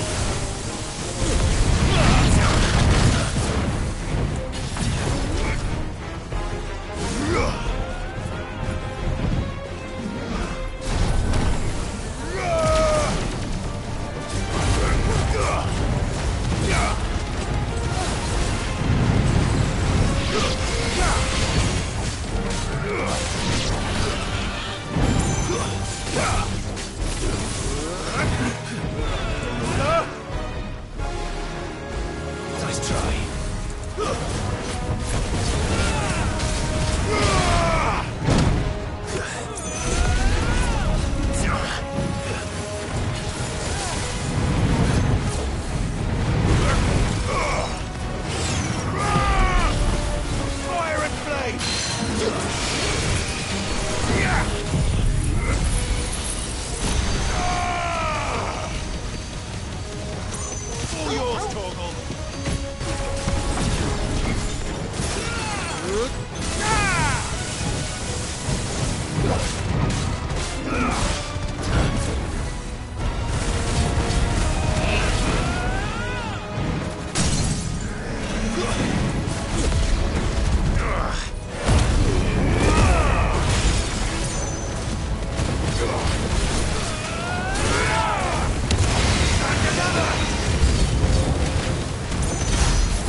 Is anyone hurt?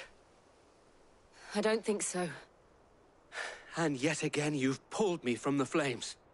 It's just a pity I keep walking into them. You've never been one to shy away from danger, Sir Wade. Like any shield worthy of the name. I see you're all in one piece. Martha! Is something wrong? The lookout saw smoke coming from down Eastpool way. Too thick to be a hearth. A second horde. Feel like finishing the job? Always. Jill and I will make for Eastpool. You'll need to move the injured without us. Don't you worry about them. The moment my men are safe, I'll follow. Good luck.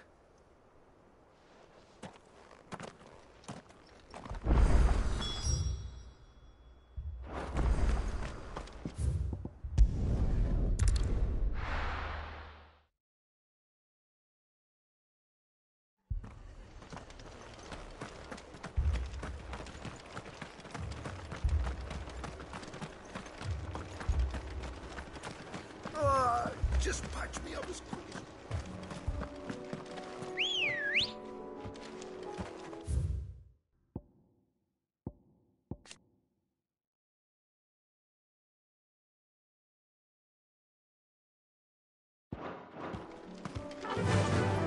Run like the wind.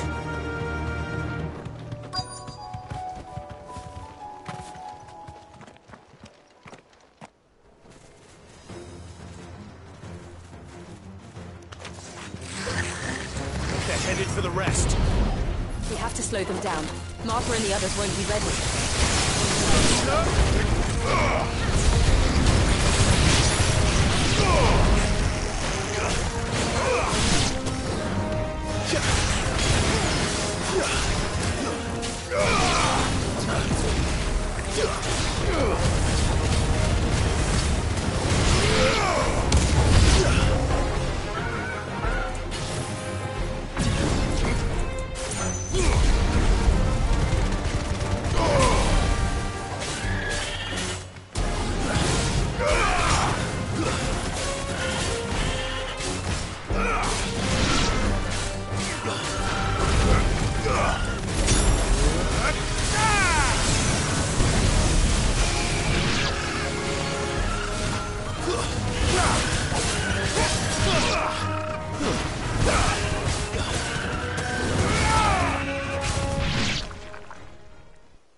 Something's coming. Apologies, my lord. Did I miss anything? Only the first round, Sir Wade. Shall we?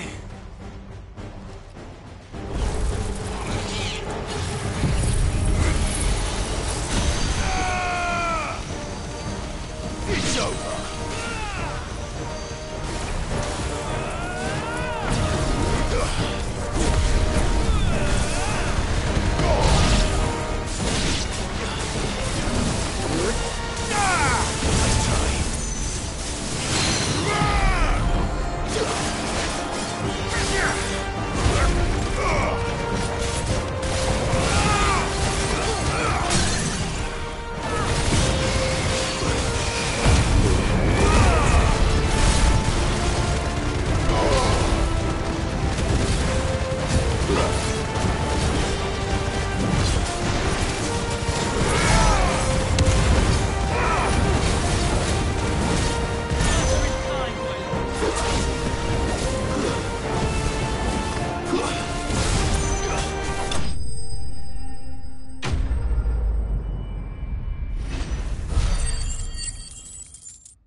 see any more? No. I think that was the last of them. But it won't be long before the next lot arrive. Then we make for Martha's while we can.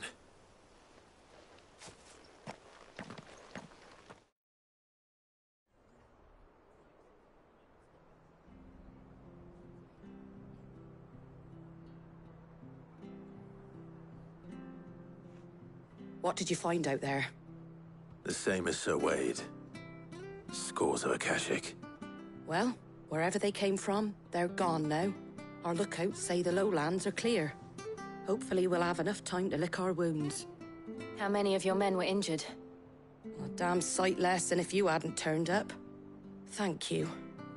It was a hard-fought victory. But as long as the skies remain dark, I fear the Akashic's numbers are only going to rise. It's not a matter of if the Horde will be back, but when. And whether that's sooner or later, we'll need to be ready. The inn here affords a good view of the land, and is easily defendable. I'd like to make this one of our outposts. What do you say, Martha? You'd have more men to guard the rest. Well, when you put it like that, of course they can stay.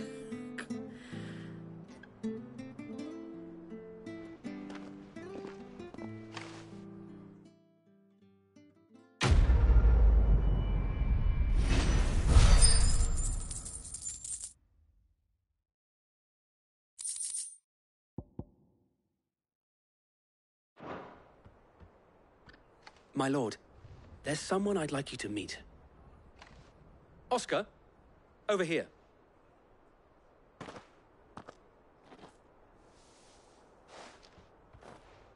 It is an honor to make your acquaintance, Lord Rossfield. I am Oscar.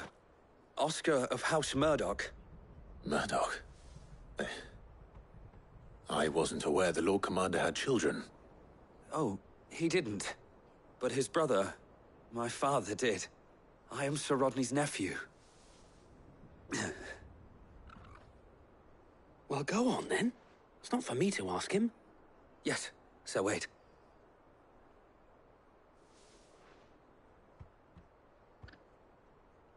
If it please you, my Lord Marquis, might you take me as your squire? I would learn the duties of a shield from the finest. I'm sorry to disappoint you, Oscar, but I'm a shield no longer. Nor was I ever the finest. And spending time in the company of an outlaw hardly seems a fitting education for one aspiring to take his oaths. My Aunt Hannah once told me that a man is not defined by his title, but what he does in its name.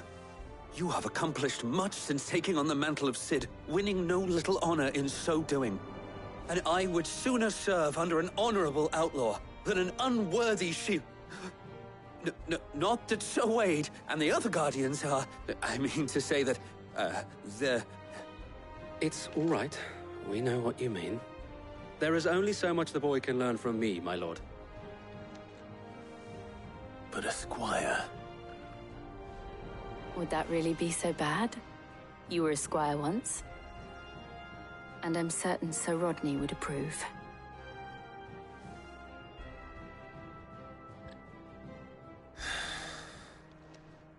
Know that I'll show you as much leniency as your uncle showed me.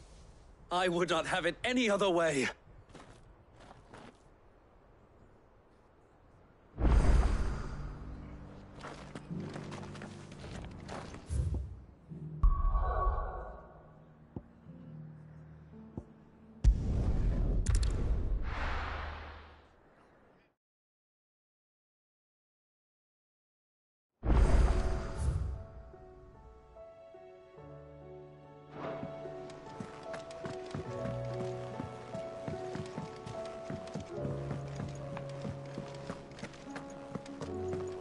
Did you see the pair that got hauled into tires?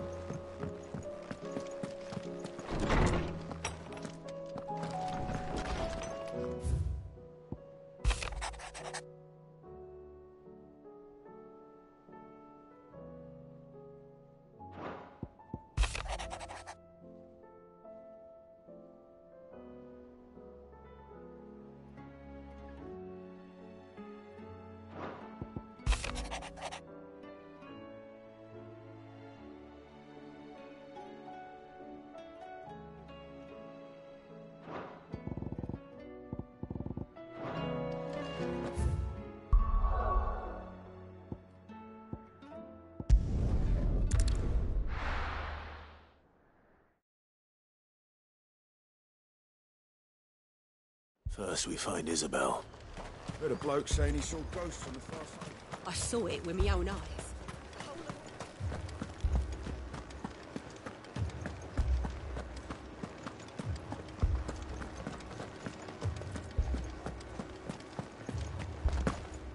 I can't do it.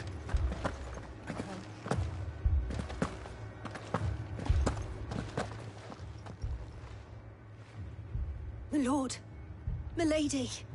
We received the dame's message. There have been sightings of strange creatures, I understand.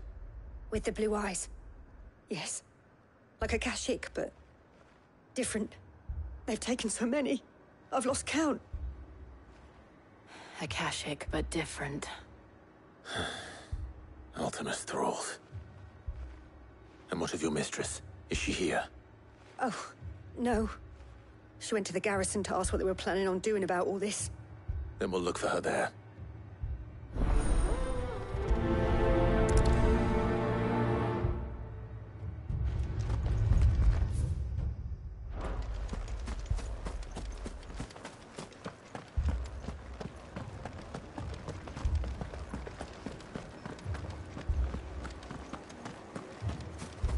Four left for more on the captain's orders.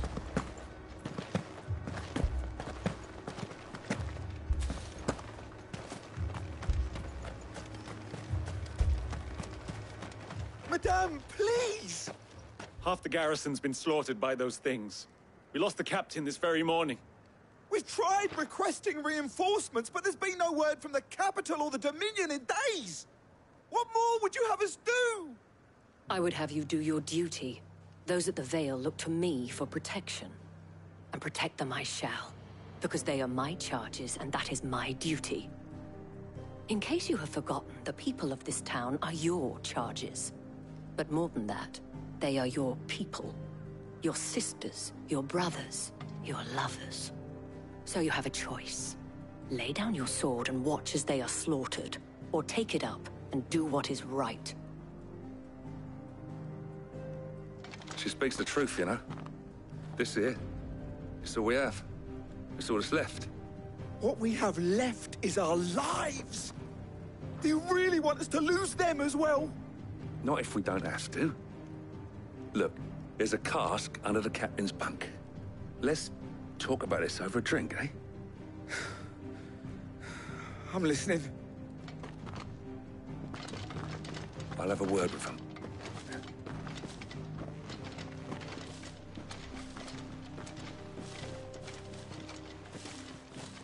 Ah, Clive. I didn't expect help to arrive so quickly. And sought to take matters into my own hands. It was a noble effort. But I thought you might still need some support. I'd like you to consider my needs. What we need to consider is where the creatures came from. The way the survivors speak of them, one would think they appeared out of thin air. And perhaps they did. It's hard to know what to believe these days. We'll talk to the survivors.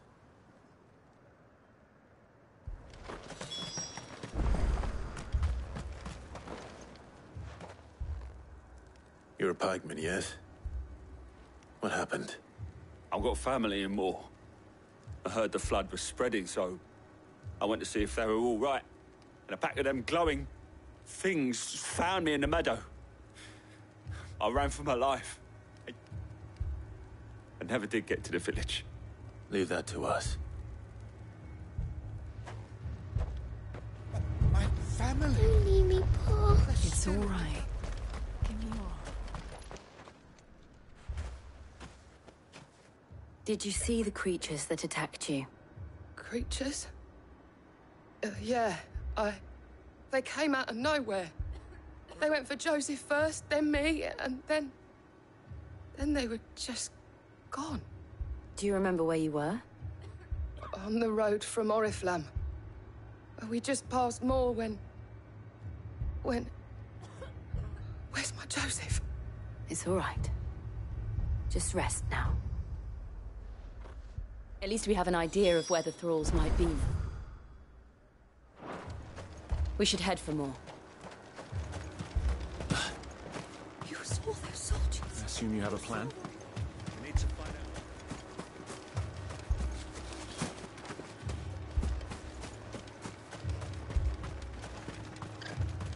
It was all they could do to escape. Just left the bodies there in the flood. Good girl.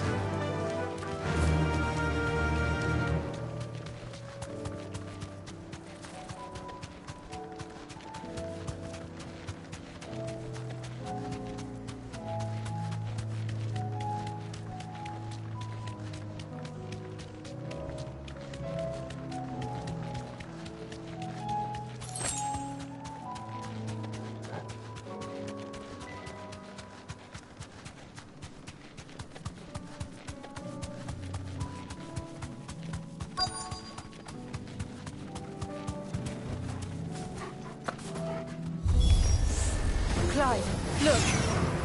I see them. With me!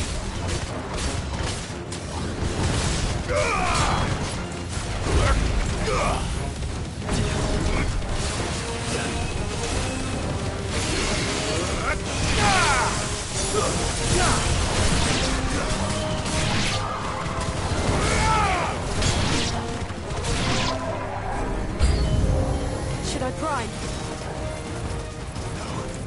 Save your strength.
Do you think there are more? There are always more. But I'd say we've done what we can for the time being. Then we should let Isabel know.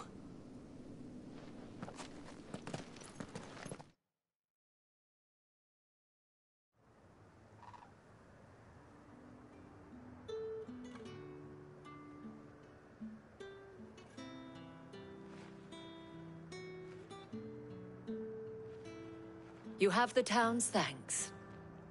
Don't thank us yet. There will be more. Many more. And you'll need to be ready for them. Oh, we shall. Isn't that right, Captain? Yes, milady. The garrison will be ready. Philippe here has convinced most of the men to remain at their posts. For now, at least. Hearing that the Dame would look kindly on any man who committed himself to the task certainly didn't hurt. It's not the most selfless of motives, I'll admit. But whatever it takes, eh? Now me, I never needed convincing. I became a soldier to protect the people I love. And the people I love include the one standing before me. Handsome and chivalrous. Now, if you don't mind, I have sentries to post. Milady.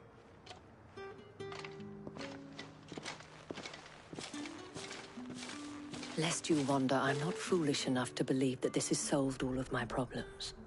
But it has solved one, and that's one fewer than I had this morning. Thank you again, Clive.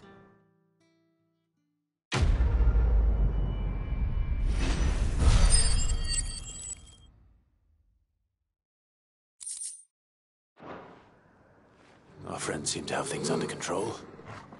For now, at least. Let's go and put...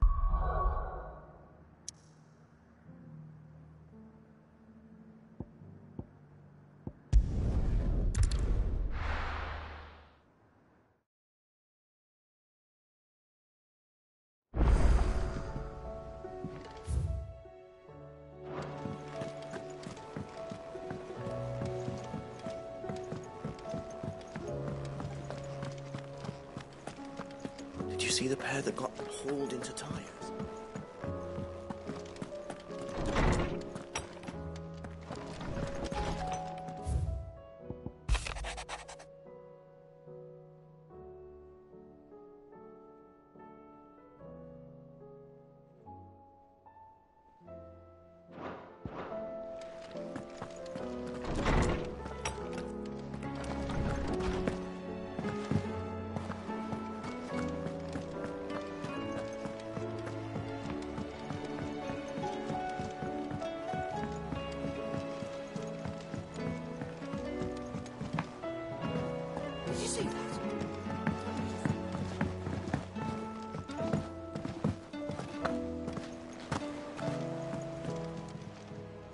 Welcome to the Patron's Whisper. All yours. Best of luck out there, Sid. Was wondering when you turn up. Had owls from all our friends thanking you for your timely intervention. How is it you always manage to arrive at just the right moment? Luck, I suppose. Any word on the rest of the realm? Let's see. Storm's still crying out for mother crystals. The nations are still in chaos. And the skies are still the colour of a kick in the kidneys 2 days on. So... Right. Clive, we knew this was going to happen. Well, not the bleeding skies part, but you take my point. Now's not the time to second-guess yourself. Now's the time to visit the infirmary. Tyre says your brother's awake. Thank you, Otto.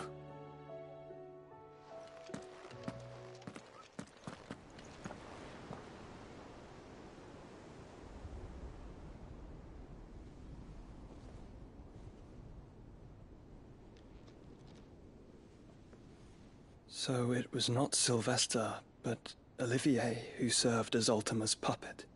And when Dion learned of this, he sought to slay the fiend.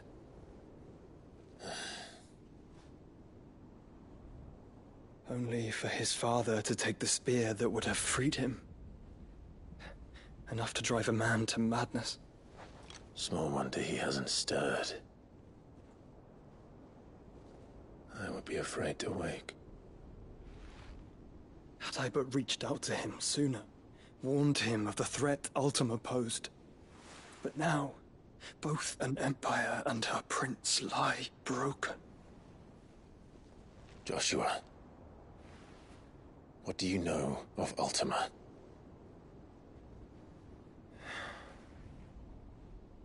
Very little, I'm afraid. Despite my best efforts. 18 years ago, as I lay buried beneath the rubble of Phoenix Gate, it was not death who came for me, but another. And it was while in my rescuer's care, I first heard of Ultima. I've been chasing his shadow ever since. Ultima is driven by some deep, dark purpose, and for whatever reason, it would seem you are crucial to his designs. He will stop at nothing to have you, even if that means toppling an empire. But why me? What possible use could I be to such a creature?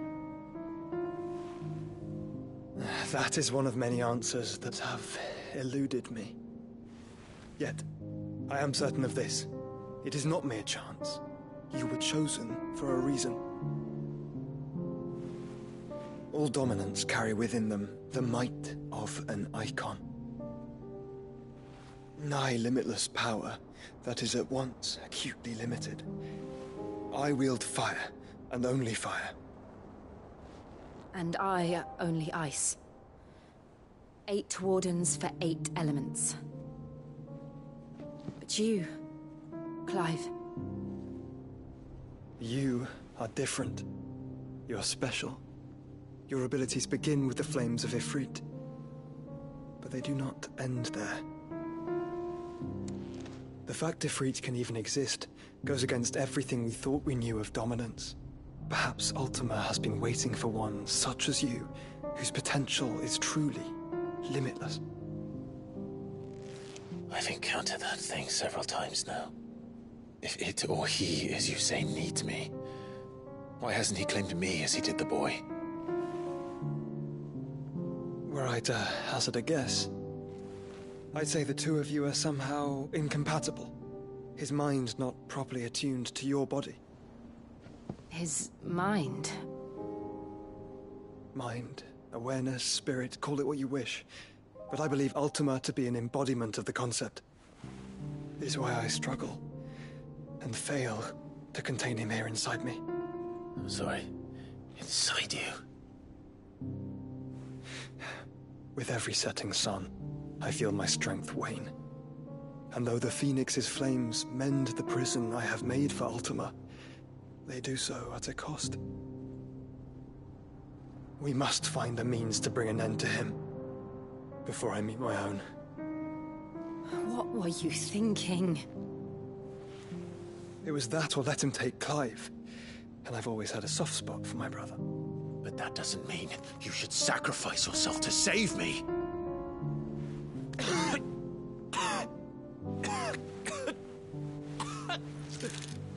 Joshua. Clive, it's Gav. There's an army of Akashic at the gates of Canver.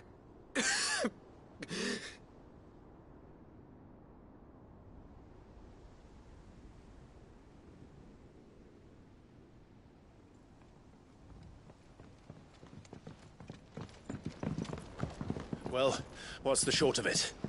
I thought Tyre told you. The capital of the Free Cities is under siege by an army of monstrosities. The city guard are doing their best to stem the tide, but numbers ain't on their side. What of Lord Byron and Mid? Were they able to escape? No, but they're all right for now. They're hiding with Gav at midship. We have to get them out of there. And we shall. Otto, prepare a Stolas. Tell Gav to stay exactly where he is. Understood. Vivian, what's the swiftest route to the Free Cities? That sounds like a question for the map. Look here. This road, through Tabor, should provide the least trouble. Good. What a coincidence. Tabor is exactly where I'm bound. Joshua, bed is where you should be bound. You don't think I told him the exact same thing? Were Tyre not such a talented healer, I would surely have been inclined to agree. But, thanks to her ministrations, I feel I may safely rejoin my attendant, who was to wait for me in Tabor if we became separated. All right, we travel together. Clive! If he stays close to me, he'll be fine. Thank you, brother. I'll look after him.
Rutherford. Wasn't that the name of my uncle's manservant? Why would he be at Martha's Rest?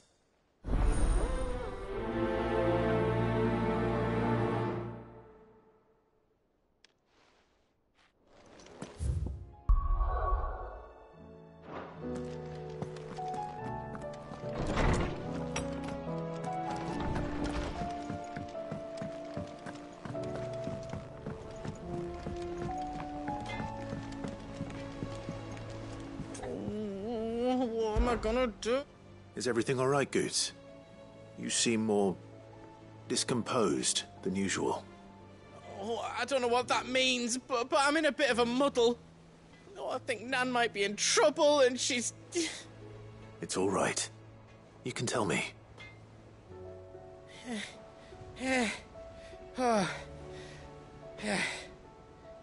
There was a trader came by. One of our usuals, like. Said he'd heard some rotten rumours about her down Dallimil Way. Folk are saying she's been selling to bandits and cutthroats and that. I mean, she's fond of a chance to make a coin or two, aye, but she'd never do business with baddies. Especially not the kind who go hurting people who haven't done out. I wanted to ask her about it myself, but I'm scared she'll give us a tongue lashing. She'd never give your tongue a lashing, though, would she? Don't worry. I'll speak to her. Oh, thanks, Clive. You'll let me know what she says, won't you? Of course. I'm sure it's all just a misunderstanding.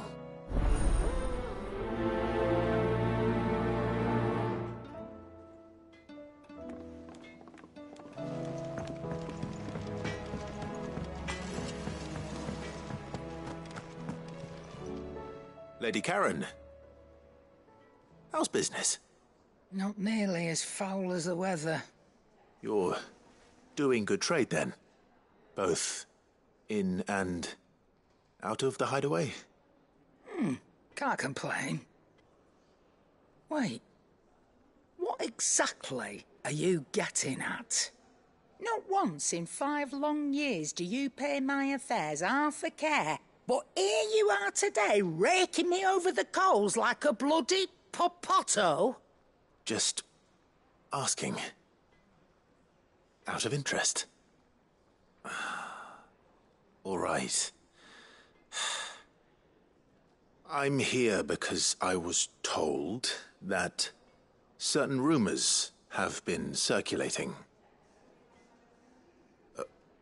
About you selling weapons to brigands. Oh, are you?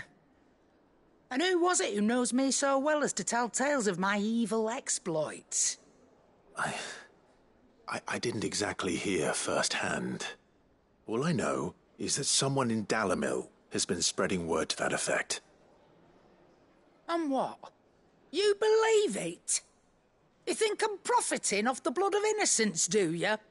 Look, I've done things I'm not proud of. Might be there were a time when I turned a blind eye to the wretchedness of the world so I could line my pocket.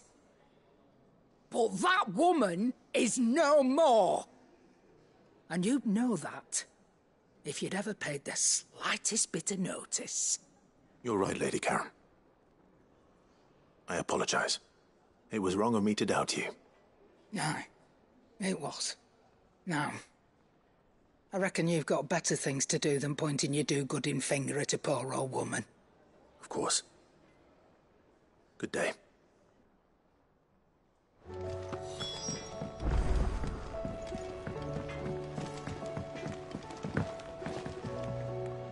I spoke with Lady Karen. What did she say? That the rumors were unfounded, and that I was a fool for thinking they might hold any truth, along with some other things that made her feelings clear. And while it sounds like she may have done things she regretted in her past, she says those days are behind her. Oh, well, that's good. I knew Nan wasn't caught up in out bad. But why would people say she was? What did she ever do to them? It's not right. No, it's not. But people do things for all sorts of reasons. Perhaps we'll never know. Well, I'm going to find out. That trader, he said they were all talking about her in Dalimil. So that's where I'm going. I'll find someone who'll tell me, you'll see. Are you sure that's wise? Whoever's spreading these rumors means Karen ill. Oh, right. But that's why you'll be coming with me, isn't it, Clive? I suppose it is.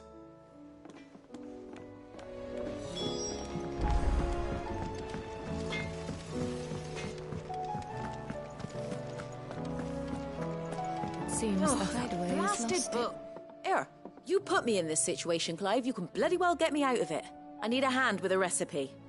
Are you sure it's me you're looking for? I'm not much of a cook.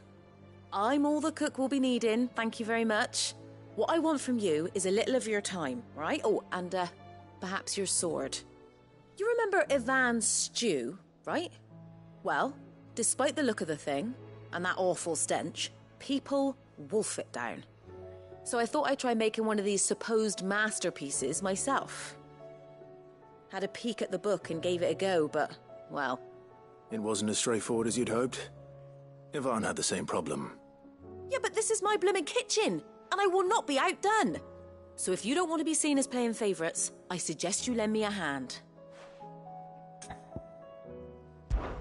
I've never been one to play favourites, Molly. And I would be only too happy to lend you a hand. So, what's on the menu this time? A fried mortress of skyworm. That's one heck of a name, innit? Recipe seemed easy enough to an old hand like myself. Thought I'd followed it to a T. Only, turns out skyworm livers and drake's mint are not what I thought they were. At least I hope they're not, given the rancid mess they made. Ivan said the recipes in the culinary pilgrimage date back centuries. Who's to say the ingredients even exist anymore? Well, that's a question for a scholar, wouldn't you say? Perhaps you know of one? Kindly old fella who haunts the shelves, maybe? Fine. I'll go and speak to Harpocrates. Perhaps he'll know something. And if he does, I'll see if I can find your ingredients for you. You do that. Lest we forget, you've got a reputation to uphold.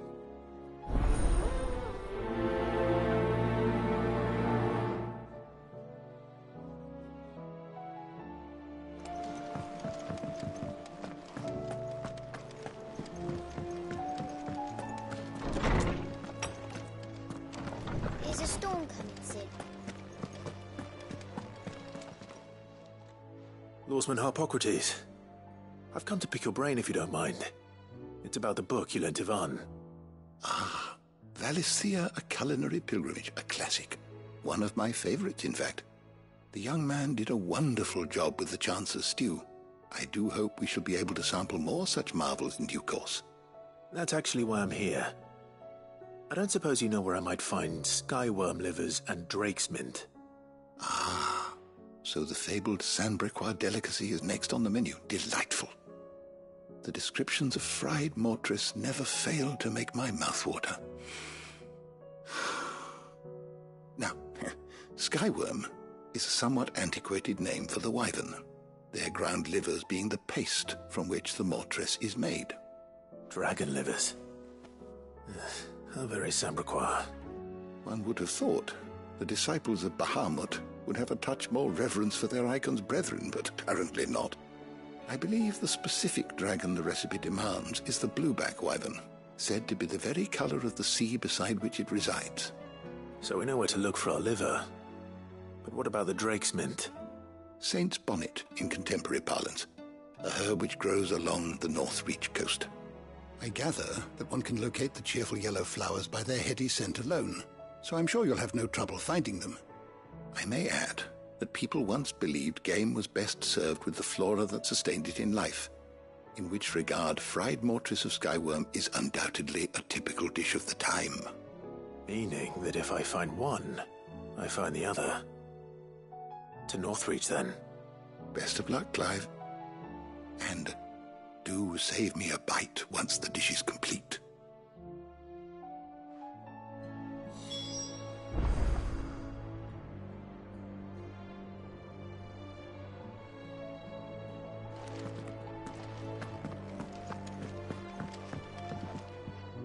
Sid, perhaps you can help me solve a mystery. I can certainly try. Who's gone missing this time?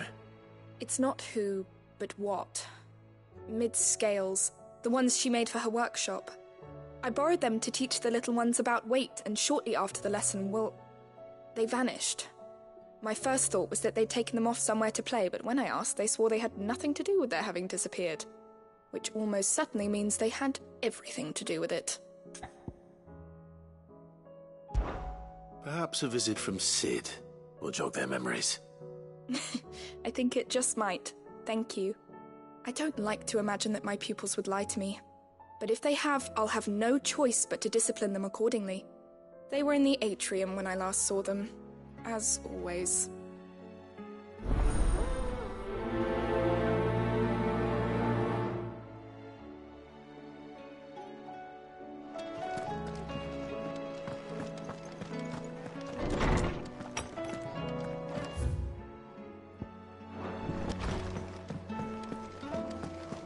Seems the hideaway is lost.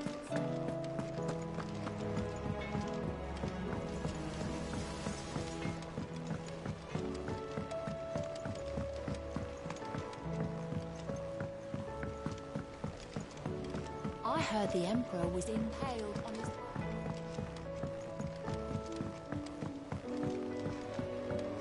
We're all gonna die!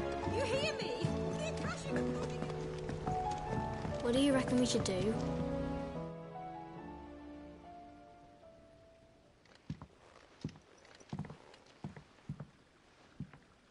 Sid! Hard at your studies, I see. And what is that? It's not a set of scales, is it? No. Of course it isn't. Well, not anymore, it's not. Oh!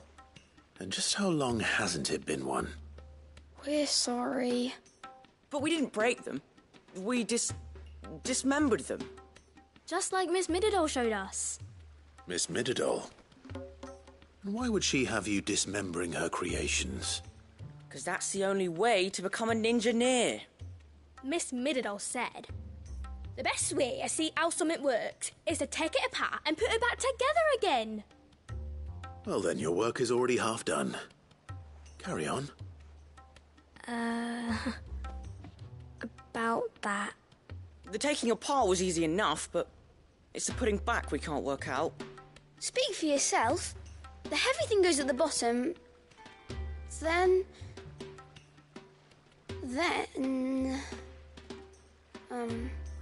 You three need to learn to take responsibility for your actions. So let's have a look at these parts with fresh eyes, shall we?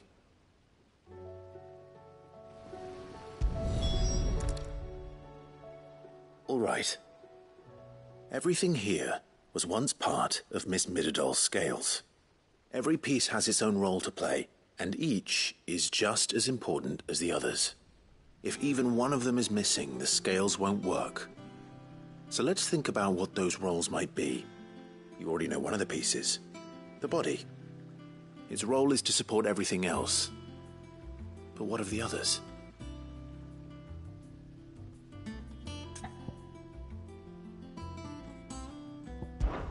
These round parts are called the pans. You all know what a pan is, don't you? I do. Molly uses them in the kitchens to fry bangers. But these aren't for frying bangers, you idiot. They're for weighing stuff. But what if I wanted to weigh goods?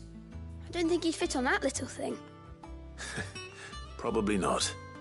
What are the chains for? Holding the pans up? Well spotted. Which means something must hold the chains up in turn.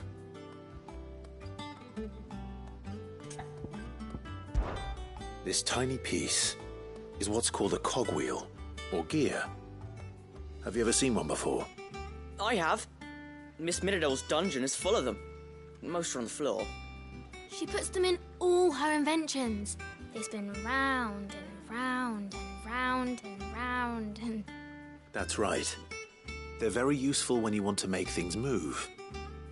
Do you remember if there was anything on the scales that moved? I remember the arm moved when I tried weighing an apple. And then somebody ate it. Not my fault. You shouldn't have tried weighing it before lunch. We know what part's supposed to move and how it's supposed to move. So, let's put the pieces together first, see what doesn't move, and then stick the cogwheel to that. Not a bad idea. You see? It's not so difficult. This is called the arm. Why do you suppose that is? It doesn't look much like an arm. You're right. It looks more like a wing. Like a chocobo wing! You've ridden a chocobo before, haven't you, Sid? Will you teach me to ride one day? I'll think about it. Now, what do arms do? Hold things. So wait, maybe this arm holds things too? Good thinking. You're on the right track. So, now that we've taken stock of the parts and learned what they do, what do you think? I think we've got it. Then here's what we'll do. You tell me what goes where, and I'll put the scales together. Well, obviously you need to start with the body. All the other pieces fit onto it, don't they? And the arms go on the body, just like real arms. Or wings, if you're a chocobo. And then the arms hold the pans by the chains. Very good. Let's see if that works. Ah, all finished.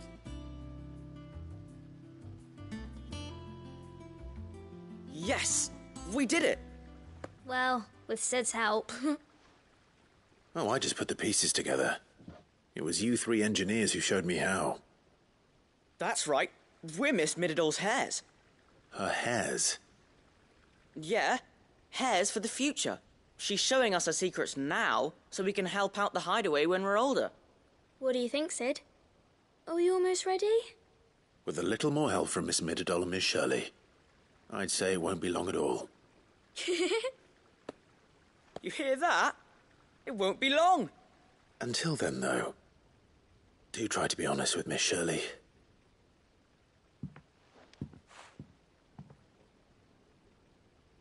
Hey, look!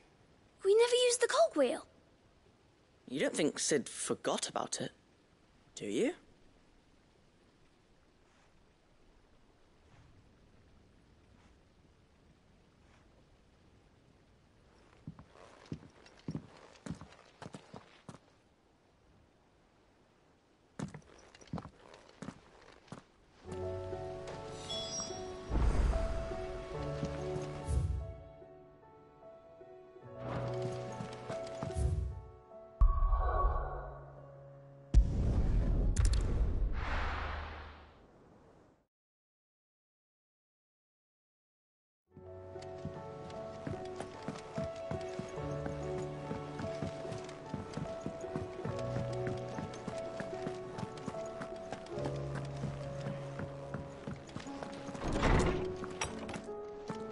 There's a storm coming, Sid. Will there be... Well, did you solve the mystery? It was as you thought. The children had the scales, or the parts of them at least. They dismantled them to see how they worked. Oh, no, Mid will have my head. Thankfully she won't. This might even have been her idea. Although I was the one who ended up teaching the lesson. I'm so sorry, Sid. I know how busy you are. I shall see that the children are properly punished. Please, there's no need. Mid seems to have taken the three of them under her wing. She's even calling them her heirs. She'd have them follow in her footsteps. And her father's. I see. Sid, do you know why Mid has been spending so much time at the hideaway of late? She told me it was because her studies have been interrupted by events in Canva. Is that not true? No, it isn't. The university offered her a commission. In exchange for full tuition, room and board, they asked her to oversee the design of several new war engines. To anyone else it would be an opportunity, but to Mid, who lost both her parents to war, it was a bitter pill. One she was none too keen to swallow. But that should come as no surprise. She's only ever cared about bringing people hope. The very last thing war can be said to do. Which explains her heirs. She's working to give them a better life. And so should I. What's the odd engineering lesson? Oh, you've given them far more than that. And I'm sure they're very grateful.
It's like a dream. The four of us out walking like we used to.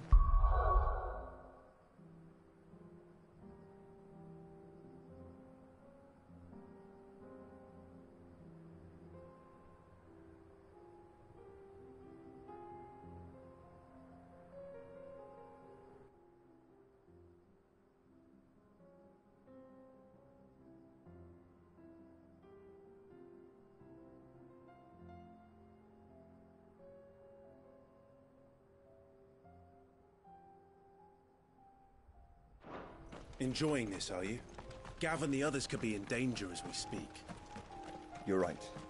I'm sorry. Yote is a fine scout. If Canva was attacked, she will already have begun gathering information. Tabor isn't far. We should pick up the pace.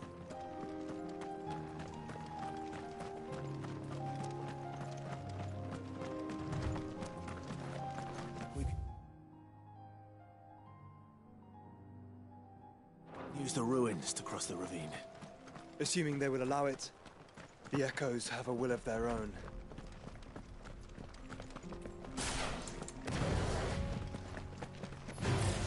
All right.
Tell us about Yote, Joshua. She's strong-willed, loyal, and deadly with a blade. Much like Clive, but with better manners.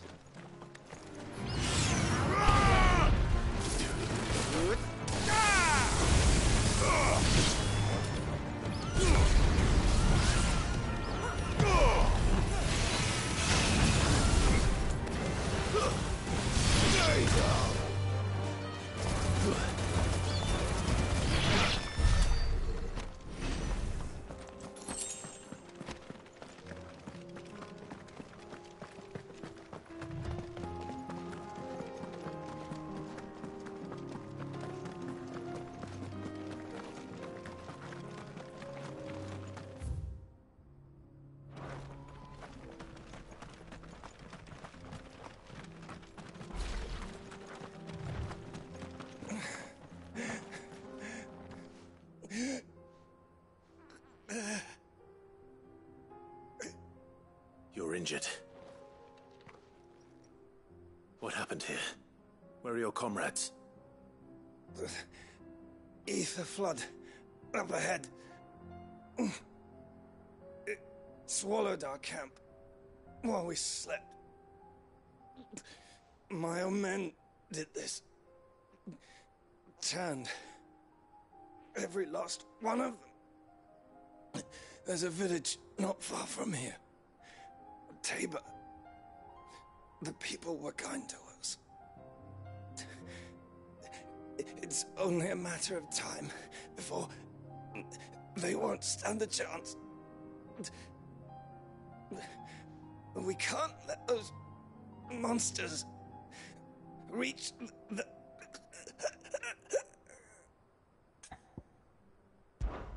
I'll go. You catch your breath. Thank you. Our encampment is up ahead. Just off the track. They must not reach Tabor. Forgive me, Lord Kupka. Rest well, soldier.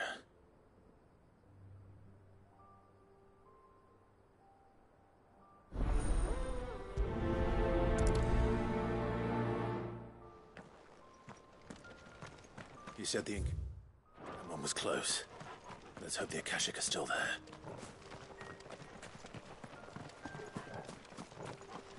Another ether flood. They're everywhere now. We can't go round it. Then we'll just have to be careful.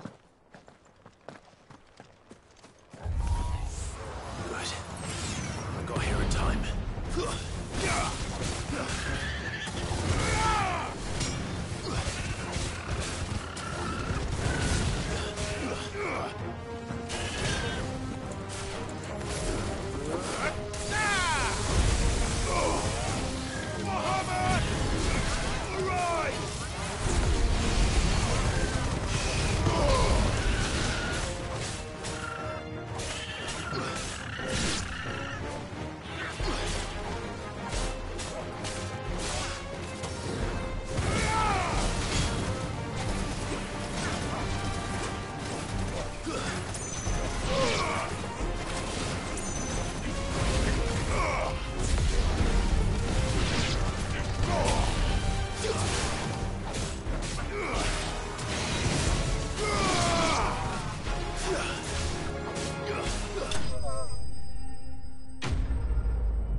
Someone there! Please, I can't move my leg! That doesn't sound like an Akashic.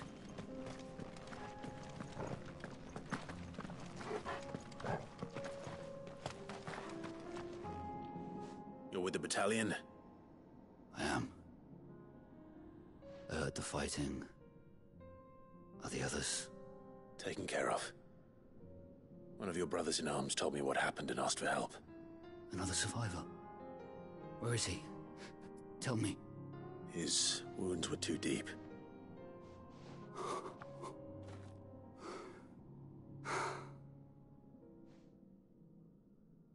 He was right to send you. Those things you slew are no longer my brothers. Tabor is safe thanks to you. Here, you've earned it.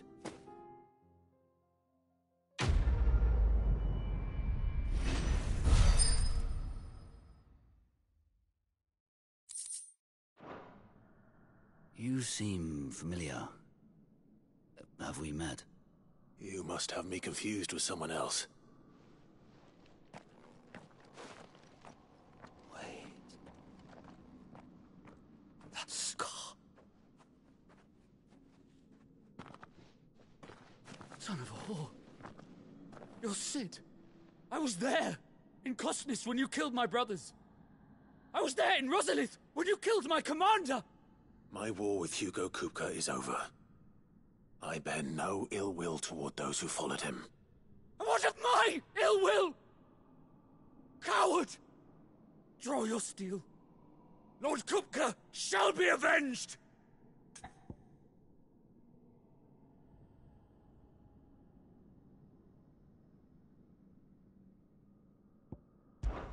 Fine. If you insist. For Titan!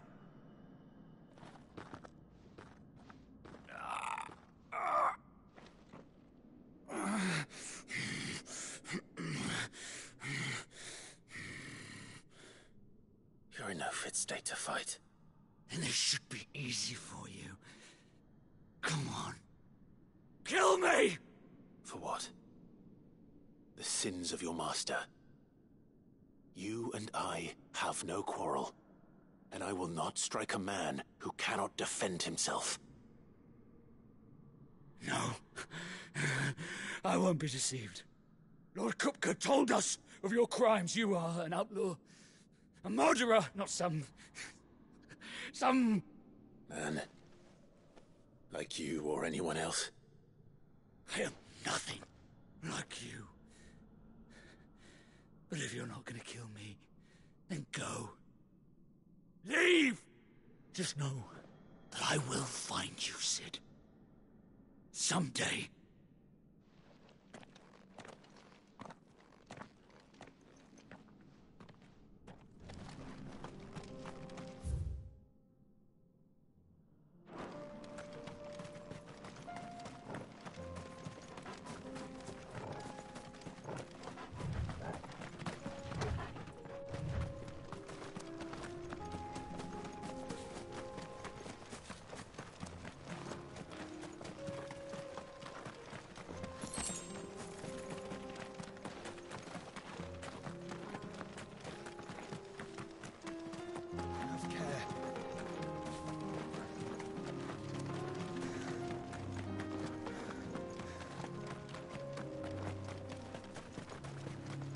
We're nearly there.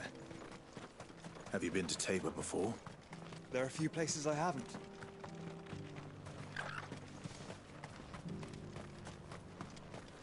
Where now, Joshua? There is a residence just inside the city gates. She awaits us within.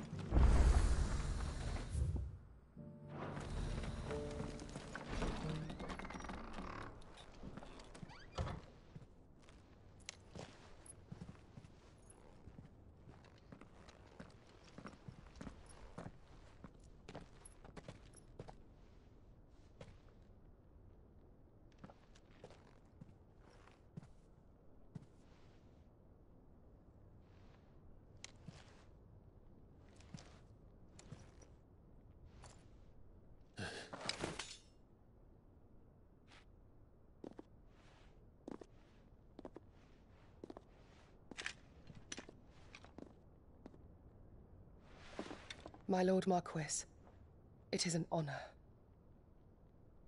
I am Yote, Knight of the Undying, charged with the protection of His Grace Joshua Rosfield, Keeper of the Flame of the Phoenix. Of course. It all makes sense now. Would you care to elaborate? The Undying are loyal servants to the ducal throne. Or more specifically, to its heir. They have served our family for generations, albeit from the shadows. Since their inception, they have been tasked with the preservation and enactment of the rites of ancestral communion. After the events at Phoenix Gate, it was the Undying who delivered me to safety. And since the day I left Rosaria, Yote has been my constant companion and protector. Without her sword, I would not have survived my journey across the realm. Rise, Lady Yote.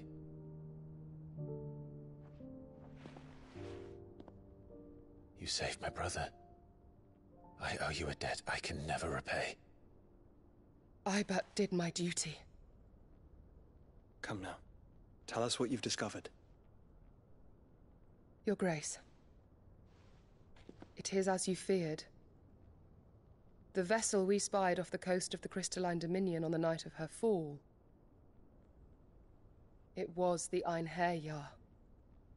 Beyond any doubt. The Black Galleon. Joshua, the Einherja is the Royalists' flagship. What business would they have in the Dominion? Upon learning of Waloed's involvement in recent events at Drake's Fang, I sensed the malign influence of Ultima,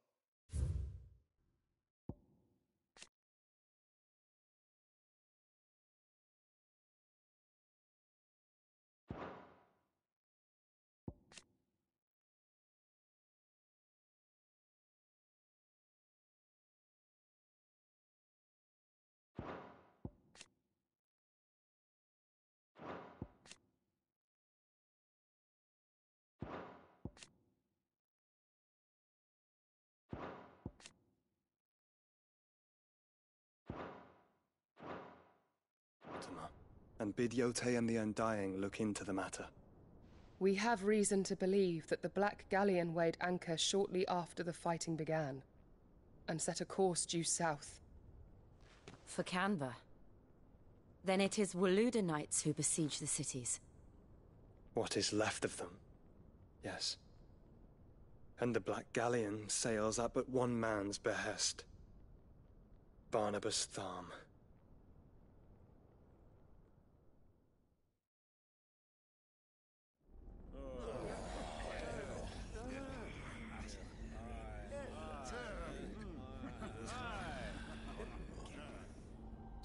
But are we truly safe here in the Agora? The city guard have been paid, if that's what you're implying. All the more reason for them to run. Well, you are free to leave, Lord Minister. Markets abandoned, warehouses aflame, blackened hulls choking every port in the capital. Canva is ruined. The realm teeters on the brink of chaos, and all you can think about is commerce! Forgive us. We were not aware Dhalmekia now subsisted on charity. How dare you?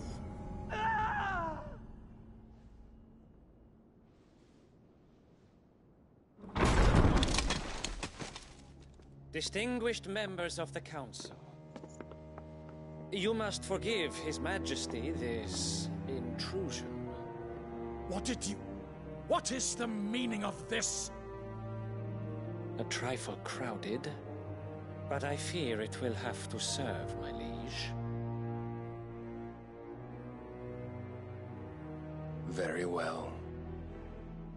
My colleagues, do you not see? The king! He has come to save us from the Akashic.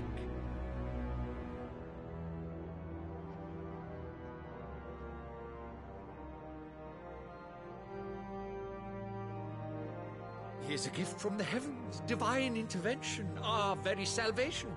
And of course, if it is compensation he requires, we would be most willing to negotiate a fair price for services rendered. Fools! Your ignorance unbecomes you. Your Majesty, correct me if I'm wrong, but I would swear that the fiends washing the cobbles of Canva with the blood of her citizens wear the colors of Waloed. Ha! So you do not deny it. Guards, fetter them, and see our guests to the dungeons!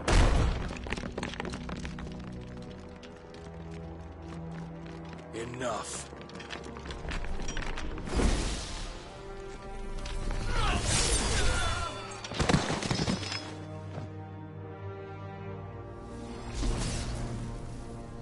Pathetic creatures.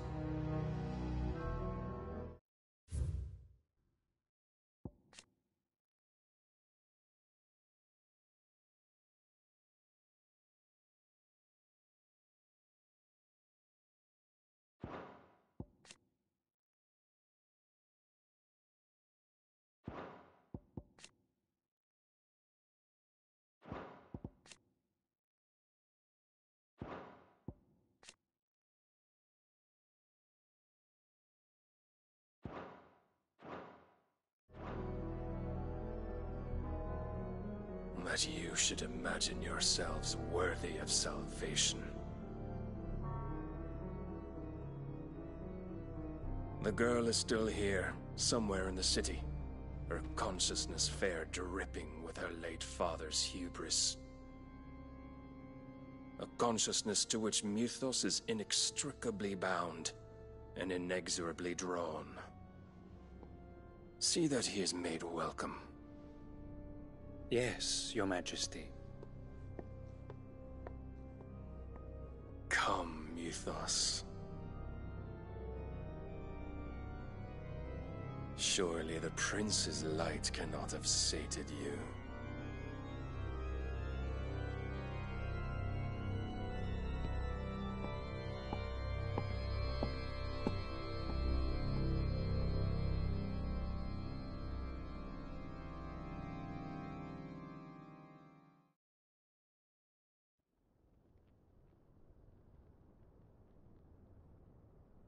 So then, how long has Waloed been under Ultima's control? How long indeed? Based on what we know of Barnabas's actions, I would guess some few years, mayhap more. But to what end? What does Ultima want? The tapestry. Show them.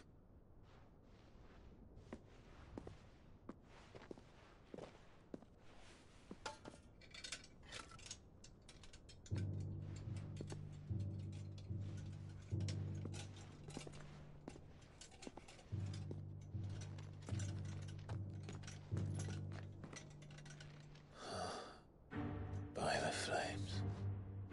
Phoenix Gate, Drake's Breath, and now here. But what is it? It is old, ancient, even. Naught remains of the faith it represents, save what can be gleaned from the image itself. None could tell me what the one in the apothecary meant, even the Undying. But I believe it may be the key to discerning Ultima's purpose. That figure in the center, the one beneath whom the Eikons congregate, that I believe to be Ultima. He is a god, or at least godlike, his very existence beyond our ken. The Eikons, and by extension their dominants, are meant to be his subjects, and while some, like Barnabas, have accepted this role, others have rejected it, like you, Clive, which is rather inconvenient, as it appears he needs you most of all. And gods don't like to be disobeyed. No, I don't suppose they do. Clive, may I tell Yote of the lake? By all means. Yote, I will be accompanying my brother to the Free Cities. Whilst we are afield, I would have you watch over those Clive has made his wards. Omielos delan tuisag ilith.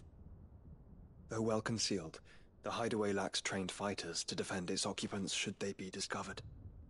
But it is my duty to... As it has ever been my brother's duty, remember. If that is your wish, Your Grace. But please be safe. If aught were to befall you, You have my word.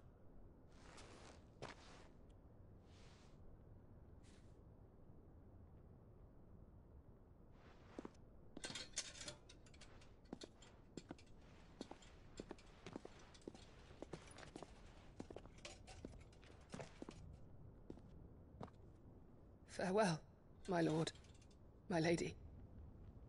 We are in your debt, Yote.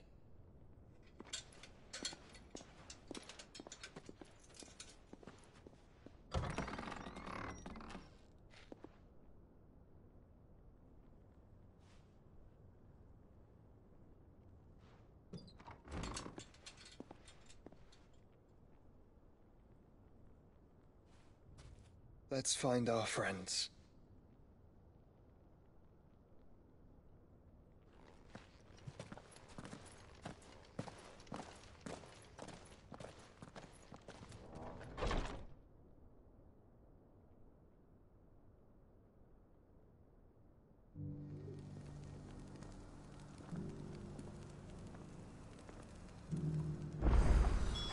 It's plain she cares for you very...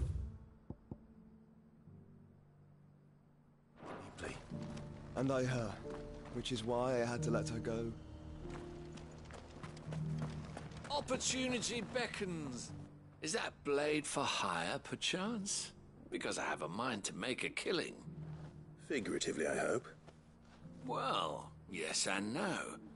A passing caravan carried with it a rumor most fortuitous for one in my trade, that an elder Dread Evis had been sighted in the fields of Korava. Dread Evis are aggressive beasts. Compelled as they are to acts of violence, few survive to maturity, but those that do develop a hide of phenomenal value. A hide you want to sell? Eventually, yes. Though I would have it tanned first that it might be crafted into marvels the likes of which the world has never seen. Dread Evis skin is a rare thing indeed. But the worked hide of a well-aged beast, now that would fetch such coin that Gilbert himself might weep with envy. Bring me that beast's skin, and I will share with you the bounty of our combined labors. All right. I'll hunt your Evis. Of course you will. When one lives in such troubled times, it is a fool who lets opportunity slip his grasp. Leave Tabor through the east gate, but take the path that branches west. Once you reach the checkpoint at Tovani, you are a mere stone's throw from the fields of Korava. I eagerly await your safe, and above all, triumphant return.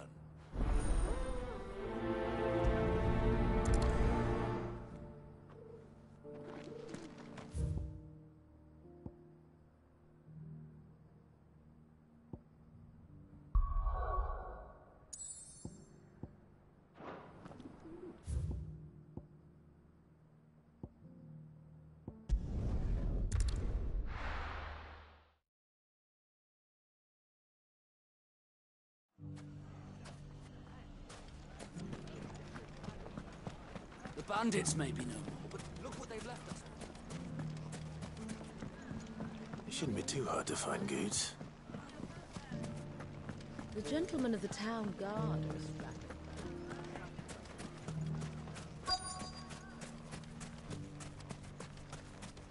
Could be I know something. Clive, listen! I've found someone who says he's heard the rumors about Nan. Have you? Go on. Tell him what you told me. All right. It's like I said. A wizened old crone by the name of Karen's been selling steel to whoever will pay her price, be they knight or knave. Says the more swords and spears she puts in people's hands, the more war they'll wage. And the more war being waged, the more call for swords and spears. And who will they all turn to keep them in steel? Why, the good Reaper herself. And you've seen this Reaper at work? Aye, it just so happens I have. You'll find her right here plying her trade most days. Here in Delamil? Where exactly?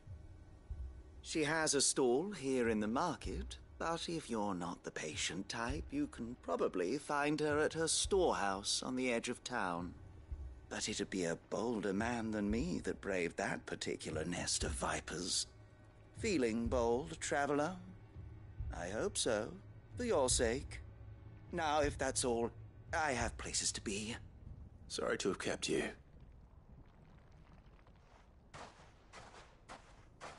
You don't think Nan's the Reaper, do you? Not unless she's discovered the secret of how to be in two places at once. Eh? What do you mean? Lady Karen hasn't left the hideaway in weeks. So who has been running this stall he spoke of? Good question. I'll go and have a look. And I'll visit this storehouse on the edge of town.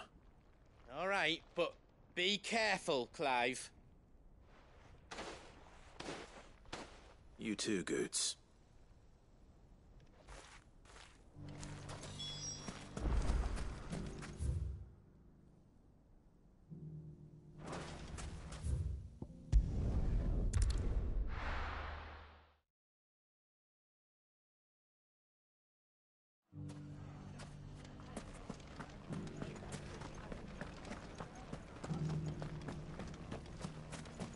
fought very bravely. The safety of the town is in our hands.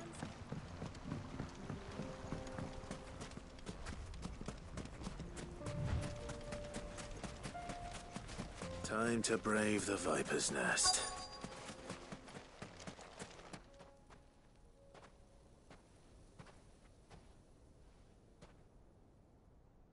Just you, is it?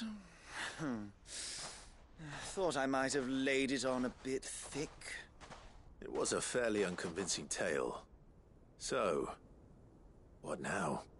That's up to you. Die a slow death, or a quick one. Boys, he's all yours. But that sword is mine.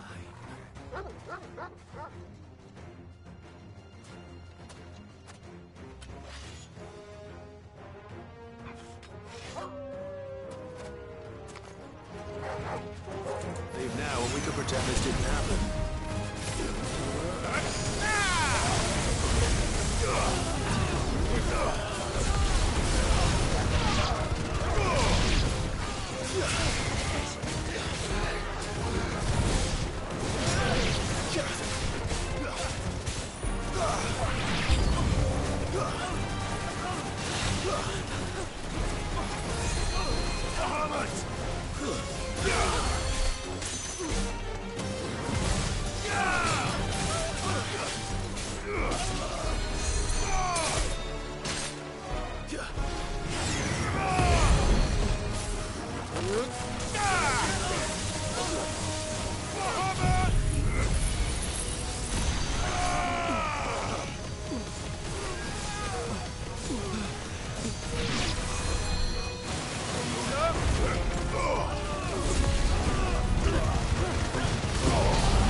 Oh, you've done it now. Go on. Tell me what I've done. When the Borgwyn finds out you've killed his men, he'll have your head. He only wanted that bull of a manservant, the dim one always clinging to Karen's skirts. You weren't even supposed to be here. Who the hell are you, anyway? What were you going to do to him? The Borgwyn wanted him to get to Karen. I was only supposed to point the lamp in the right direction once he arrived in Dalamil. But then you turned up. Well, go on then. If you're going to end me, end me. You're not worth the effort. Now be gone, before I change my mind. Fucking coward! I need to find Goots. Right now.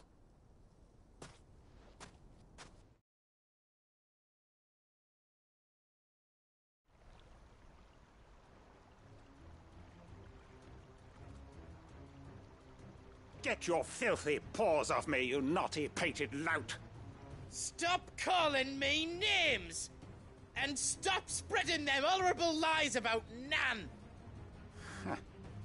Well, that will be easy enough. For they are not lies. Every last word is true. And she must pay for her crimes in blood. Blood? Goose, are you all right? He's gonna kill Nan! He said she had to pay in blood! After what she did, it is only right. She ruined my life and the lives of countless others. That loathsome harpy's very existence is a crime, and I will not allow it to continue. Goots, was it? I have no quarrel with you. Only with your employer. Run along now. You need not pay for her sins. No. No? I don't care what she did. I won't let you hurt Nan. Promise me you won't hurt her, or I'll kill you myself! Goot, no. Enough, all of you! Karen. But how did you? You're a sight less clever than you think you are, the pair of you. Did you think I wouldn't notice the two of you slinking off together? Well, the whole thing got me thinking, who in Dalamil might bear me a grudge? And a certain snivelling shit I ran afoul of in my fairy years came to mind. Though it was just Bogan back then, wasn't it? I thought the years might have taught you some sense, but I see you're the same pants-pissing craven you've always been. What was it we called you? Wet legs. You bitch! Everything that happened, it was all your fault! And now you'll finally pay for what you did to me!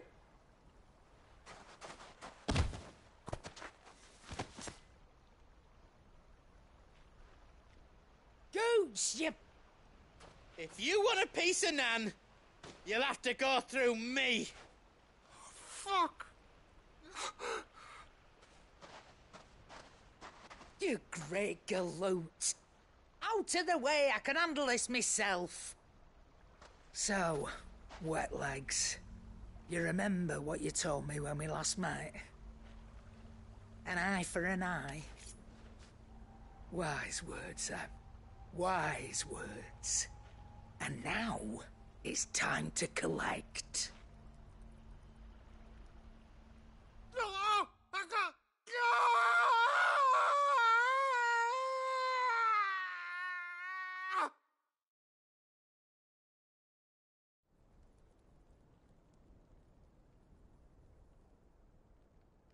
Sorry to keep you waiting.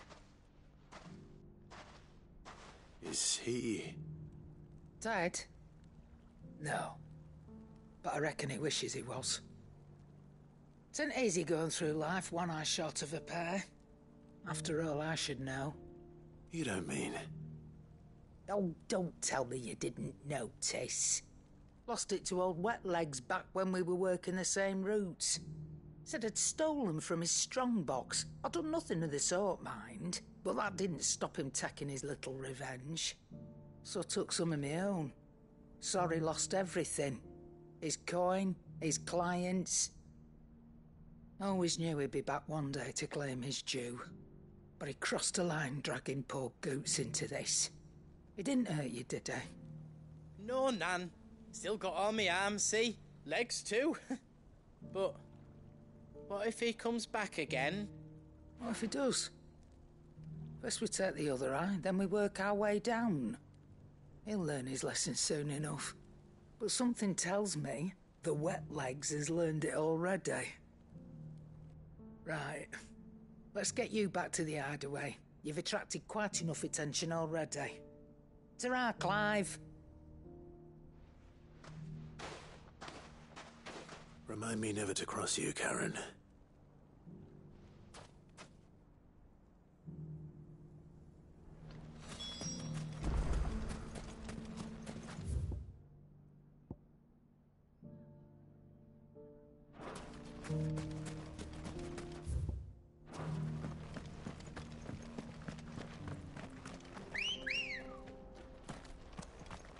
Good girl.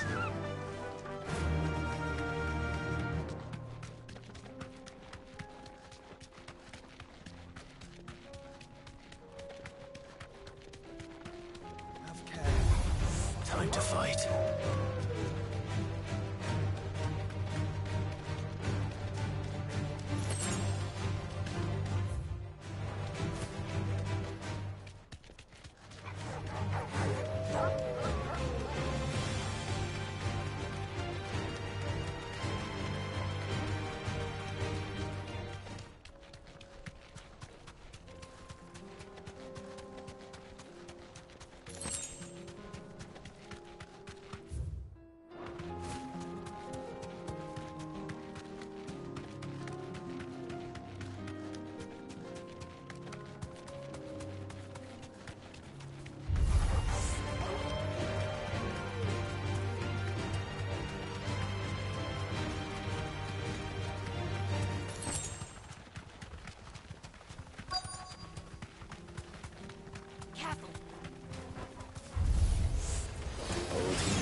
Looks like there's still plenty of fight in him yet.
Here's your hide, as requested. I worried you might never return. Quickly, let me see it.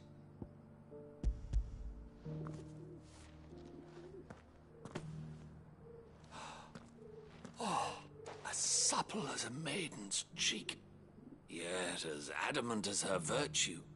This is everything I had hoped for, and more. Clearly, my trust in you was not misplaced. You must be a hunter of considerable talent to have bested the beast with nary a scratch.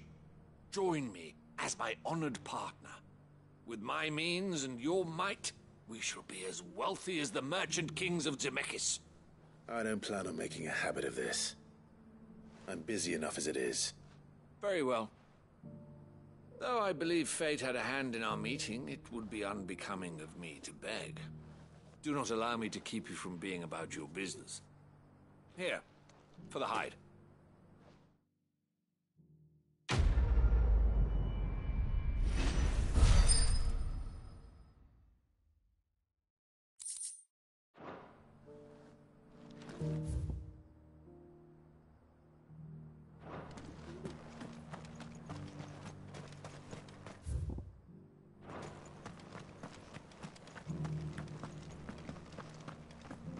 Careful how you pack that leather. Any creases or scratches. You... Finally. No one was paying me the slightest heed. Is something wrong? At the university, the students would hang on my every word. Sadly, this far from home, I'm just a vagrant greybeard. The university? You're a scholar. A specialist in ancient cultures. The most accomplished in all Valisthea, some have said. Not that I look the part in these tattered rags. In my heyday, no obstacle could have kept me from my studies. Yet here I am, a wizened windbag, bested by the many steps of Tabor. The answers I seek lying just beyond my enfeebled reach. Would you do an old man a kindness and brave the stairs in my stead? Climb the stairs and... And memorize a few inscriptions for me, assuming you know your letters, that is. Some courteous soul is rumored to have carved clues to Tabor's rich history into... 3 of them, to be precise. 1 each to the north, south, and east. I'm here in the hope that those carvings might shed light on a riddle I've been pondering for some time. Namely, the otherwise undocumented origins of Tabor's unique people. People quite unlike those of neighboring lands. I can't promise I'll remember everything perfectly. Remember what you can. I'll piece together the rest. Make for the domed pavilions, and you'll have no trouble finding the...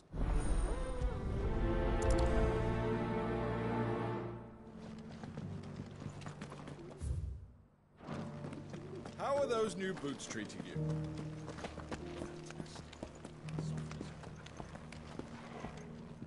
That Cyril fella's an odd fish, don't you think?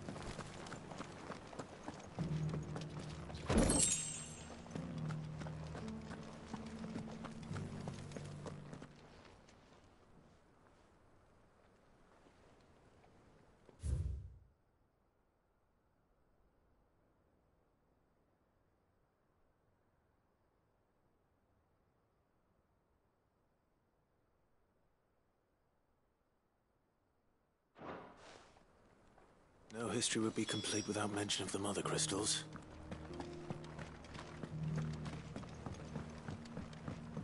So it's these stones to Canva, and the rest of the boxes to Dallas.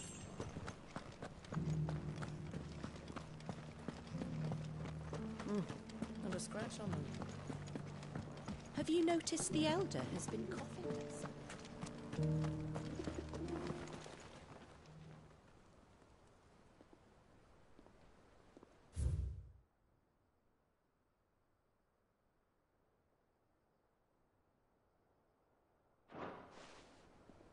What golden plains might the Wanderers have called home, I wonder?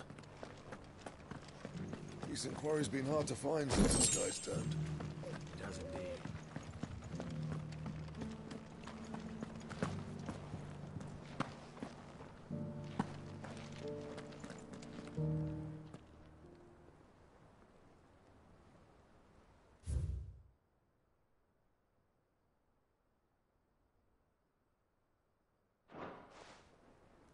Farmers must have settled here in Tabor.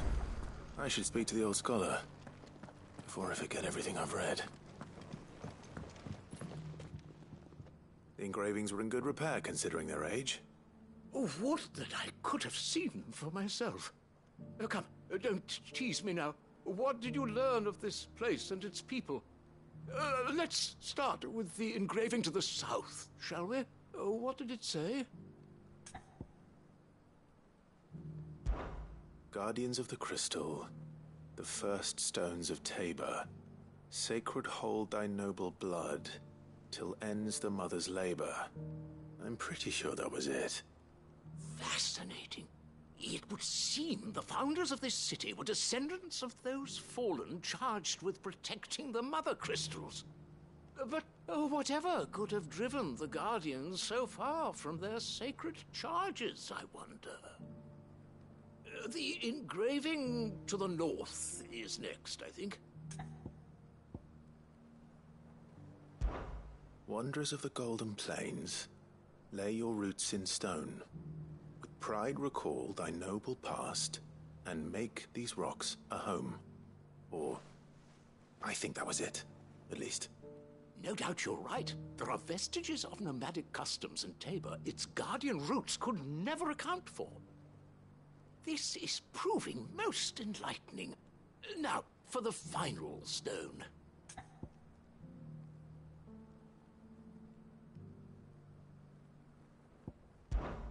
Children of the hunters, now tillers of the land, reap her promised blessing and give praise her gracious hand. That's all three. And so, we add primitive farmers to Tabor's founding peoples, the final piece of the puzzle.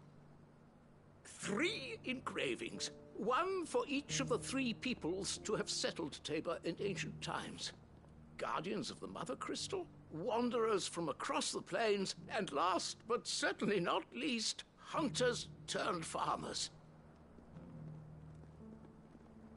Little wonder it was so difficult to trace the roots of Tabor's culture. Those roots reach down through 3 distinct traditions. Nonetheless, one cannot help but wonder why this fact is not better known among scholars, given that the stones stand here for all to see. Too many stairs, perhaps. Ha! Too many by...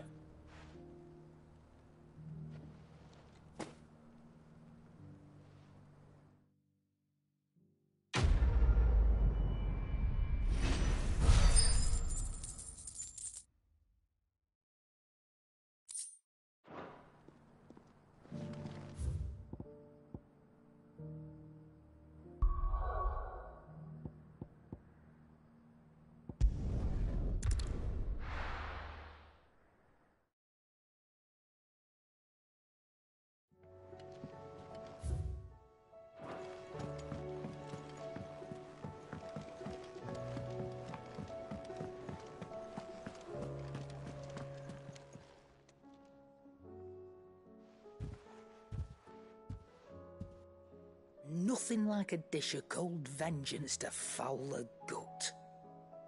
I'm sorry, Nan. I didn't mean to make things worse.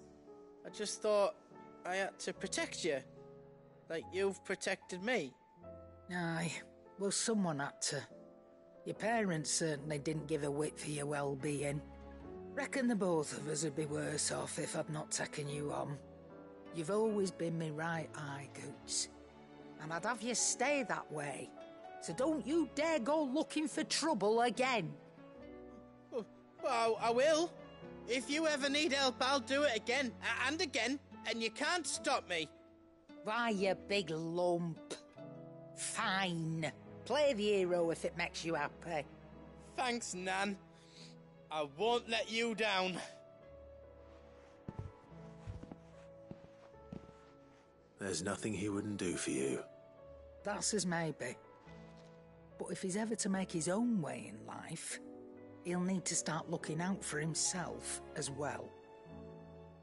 Till then, he'll need people to watch his back, just like you did in Dalamil. Of course. His family. Stop it. You make me one good eye, mister. I don't go thinking that'll do you any favours.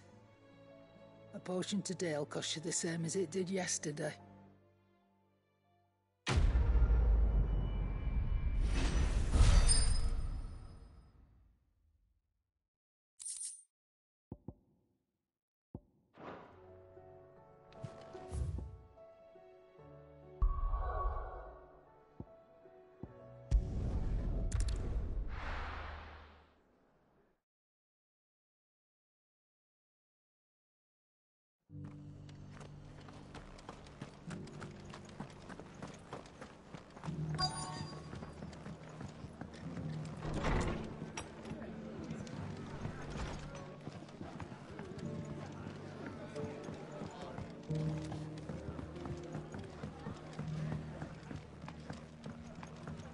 My lord Marquis, it is you. Then you received my letter. I am Sebastian Rutherford, chief steward of your lord uncle's estate. Of course. We met once before. Yes, my lord. Thank you for coming.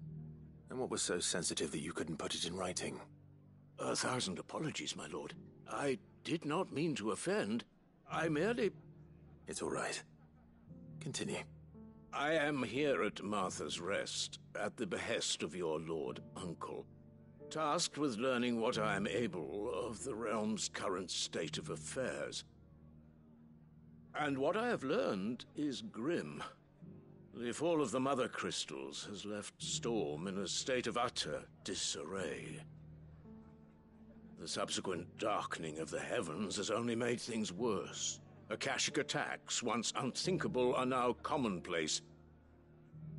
The gears of governance have ground to a halt, and without a steady hand on the tiller, the realm threatens to drift into utter chaos.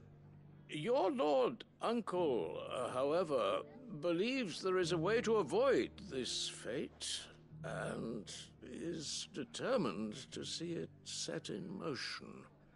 That sounds like quite the undertaking. It is. Hence my having enlisted the aid of several colleagues serving the 7 high houses. Alas, I have lost contact with 2 of those colleagues already. They are both able-bodied and trained in the sword, yet in these dark times even that may not prove sufficient to keep a man safe on the road. So you want me to find them? I'll need to know where they went. One I sent to investigate the Republic, the other the old Imperial capital of Oriflamme. That doesn't exactly narrow it down. I suppose I'll start in Dalamil and work my way east. Thank you, my lord. I shall pray for your success and safety.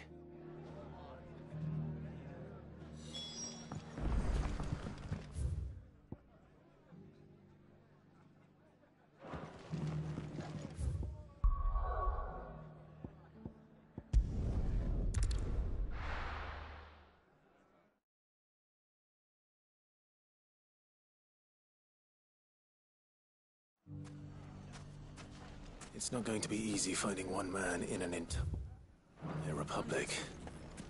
Let's hope someone here's seen something. Mummy? The gentleman of the town guard.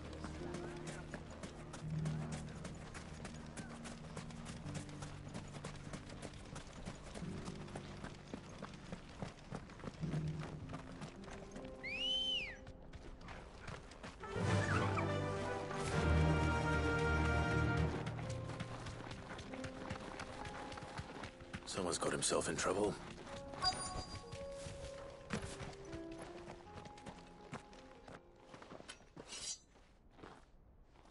I don't see your master here, so you can start by giving us all the coppers in your purse.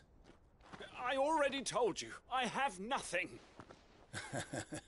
And maybe we'll take that pretty outfit and the steel you're wearing. Please! These men are trying to rob me! I'll deal with this. Thank you.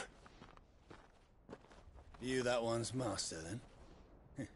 If you'd kindly pay the coin he owes us, we can pretend you didn't draw your blade on Republican soldiers. Or you can go back to your garrison and I won't report you to your captain. Oh, you're more than welcome to. He hasn't had many visitors since we slit his throat.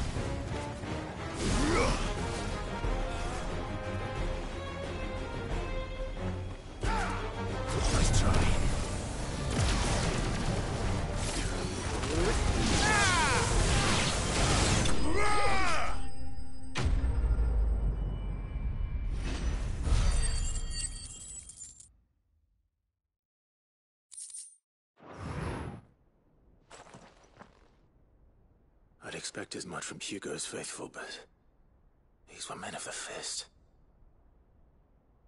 Much has changed in the Republican army since they lost their rock. You've seen this kind of thing before, then?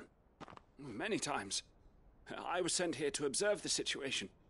You're one of Rutherford's men. He sent me to look for you. Well, then you have my thanks. I fancy I could defend myself against one, perhaps two, but a whole regiment. I arrived in Dalimil several days ago, but when I called upon the captain of the local garrison to make inquiries, his men confiscated my effects and locked me in a cell. The captain is no more, and his men make the rules now. Fortunately, I was able to bribe my way free, only to be stopped again by those soldiers you so kindly dispatched. What of the Fist's Central Command? Surely they wouldn't allow such lawlessness amongst their ranks. I would imagine they are unaware of it. Most of the army has fallen back to the capital and hunkered down behind her walls. Those who weren't recalled now rule the fringes unchecked, answering to no one but themselves. Then it's worse than we imagined. You should return to Rosaria. It's not safe here. I'll find a caravan heading north. You won't mind if I borrow one of these soldiers' coin purses?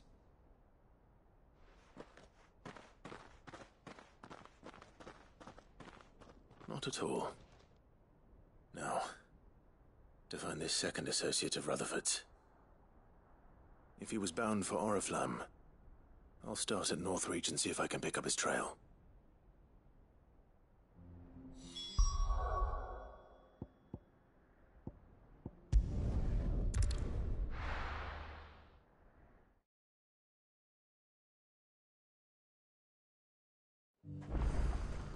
There's a lot of road between here and the capital. Rutherford's man could be anywhere.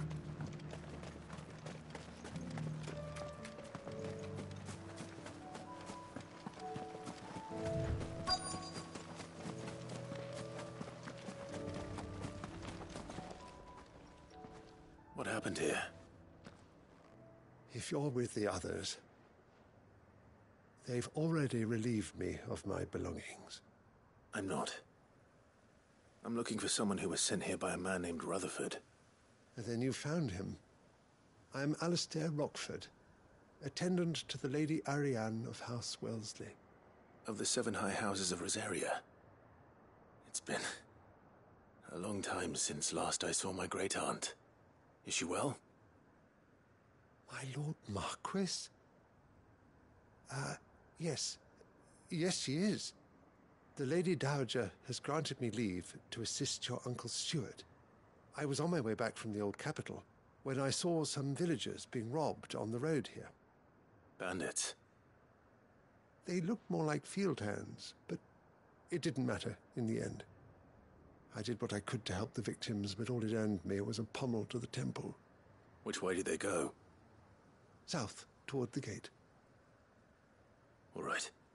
I'll take care of them. Founder knows I've met enough of their kind.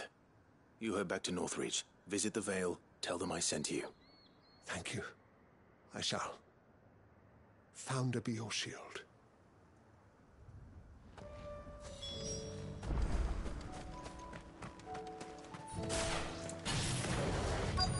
They just couldn't resist, could they?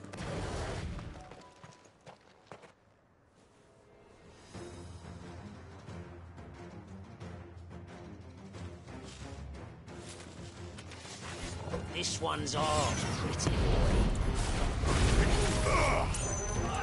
Bahamut!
Make for the town while you can. There may be more bandits nearby. You don't need to tell me twice. Many thanks, traveler. This looks to be all of them. I thought I told you to make for the Vale. And stand by as ill might befall the heir to the ducal throne. It's just Clive, and I'm fine. Which is more than can be said for you. I will survive. Strange that the garrison wouldn't intervene in such a brazen attack so close to their gates. The garrison have their hands full inside the city. Some days they don't even send out patrols. There are few hands left to work the fields, and even fewer to transport the grain. The market stalls are nearly bare, and the price for what remains is exorbitant. It's not uncommon to see a fight break out over a crust of bread. When I said the ones who attacked me didn't have the look of bandits, I meant it. They were probably just desperate. Rockford, listen to me. If you are to continue your investigation, you first need to seek the attention of a healer. Of course. I shall return to Northreach right away. But allow me to thank you first. Had you not happened along, Don't thank me. Thank Rutherford. It was he who sent me. I suppose he'll be wondering where I've got to. I shall send a Bastolus as soon as I'm able. Good day.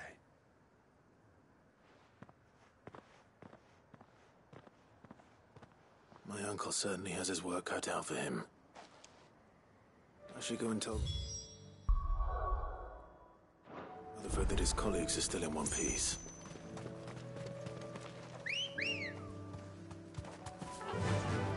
Faster!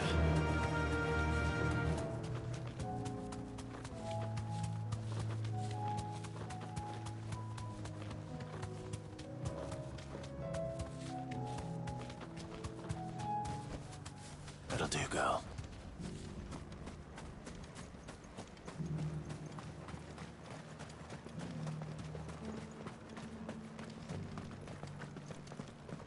There were ghosts at the gates not days ago. You needn't fret. The creatures have been dealt with.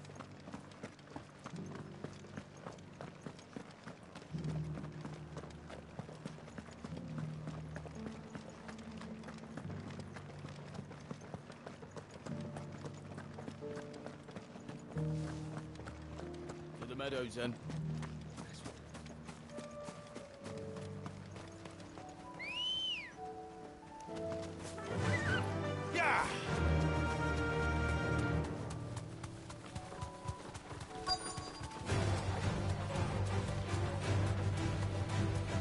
He said I should be able to find what I'm looking for somewhere nearby.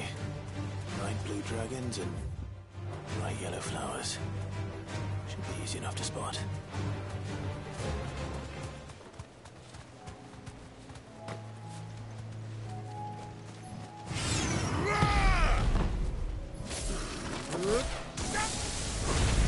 This must be our wyvern. All right. Let's get this over with.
That's the wyvern's liver. Now I just need to find the herbs. Bright yellow with a heady scent.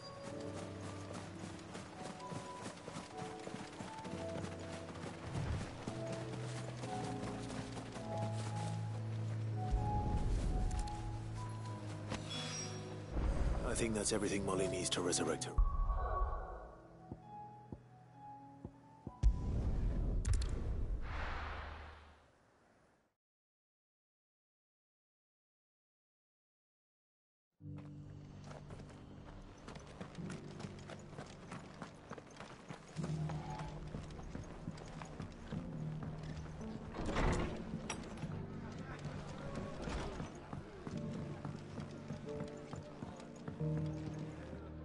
I see you're still here. The Rest's location affords a constant flow of traders, and with it, a constant flow of information. Speaking of which, I received word from both my associates. They have resumed their investigations, thanks to you. I only happened to be in the right place at the right time. They both seem to think the realm's prospects rather grim. I am afraid that grim would be putting it lightly. Storm is in crisis, and if we are to free her, we must work quickly. And we must work together. Such is your Lord Uncle's wish. As it is mine.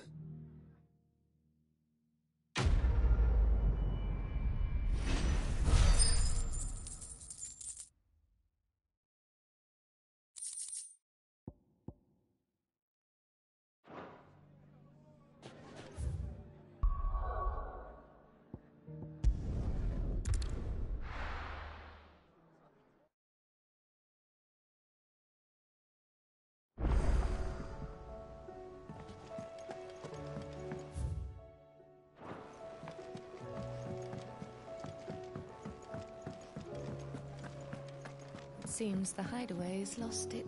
So, did you have that word with Tomes then? I did, and he was as helpful as ever. He told me exactly where to look, in fact.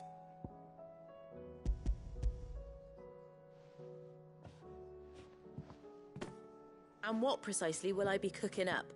Or is it better not to know? Blueback wyvern liver. And, a herb known as Saint's Bonnet. Ah, wyvern livers, was it? Well, at least it weren't actual worms, I suppose. Now then, you stay right where you are. I've got some cooking to do. Let's hope these grand old chefs of yore knew what they were on about.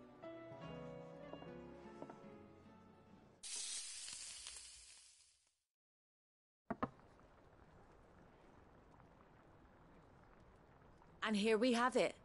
Fried mortress of skyworm. Ivan's offered to make sure it's fit for consumption. Well, I say offered. He as good as begged. And rightly so. Is there any higher honour than partaking in a slice of culinary history?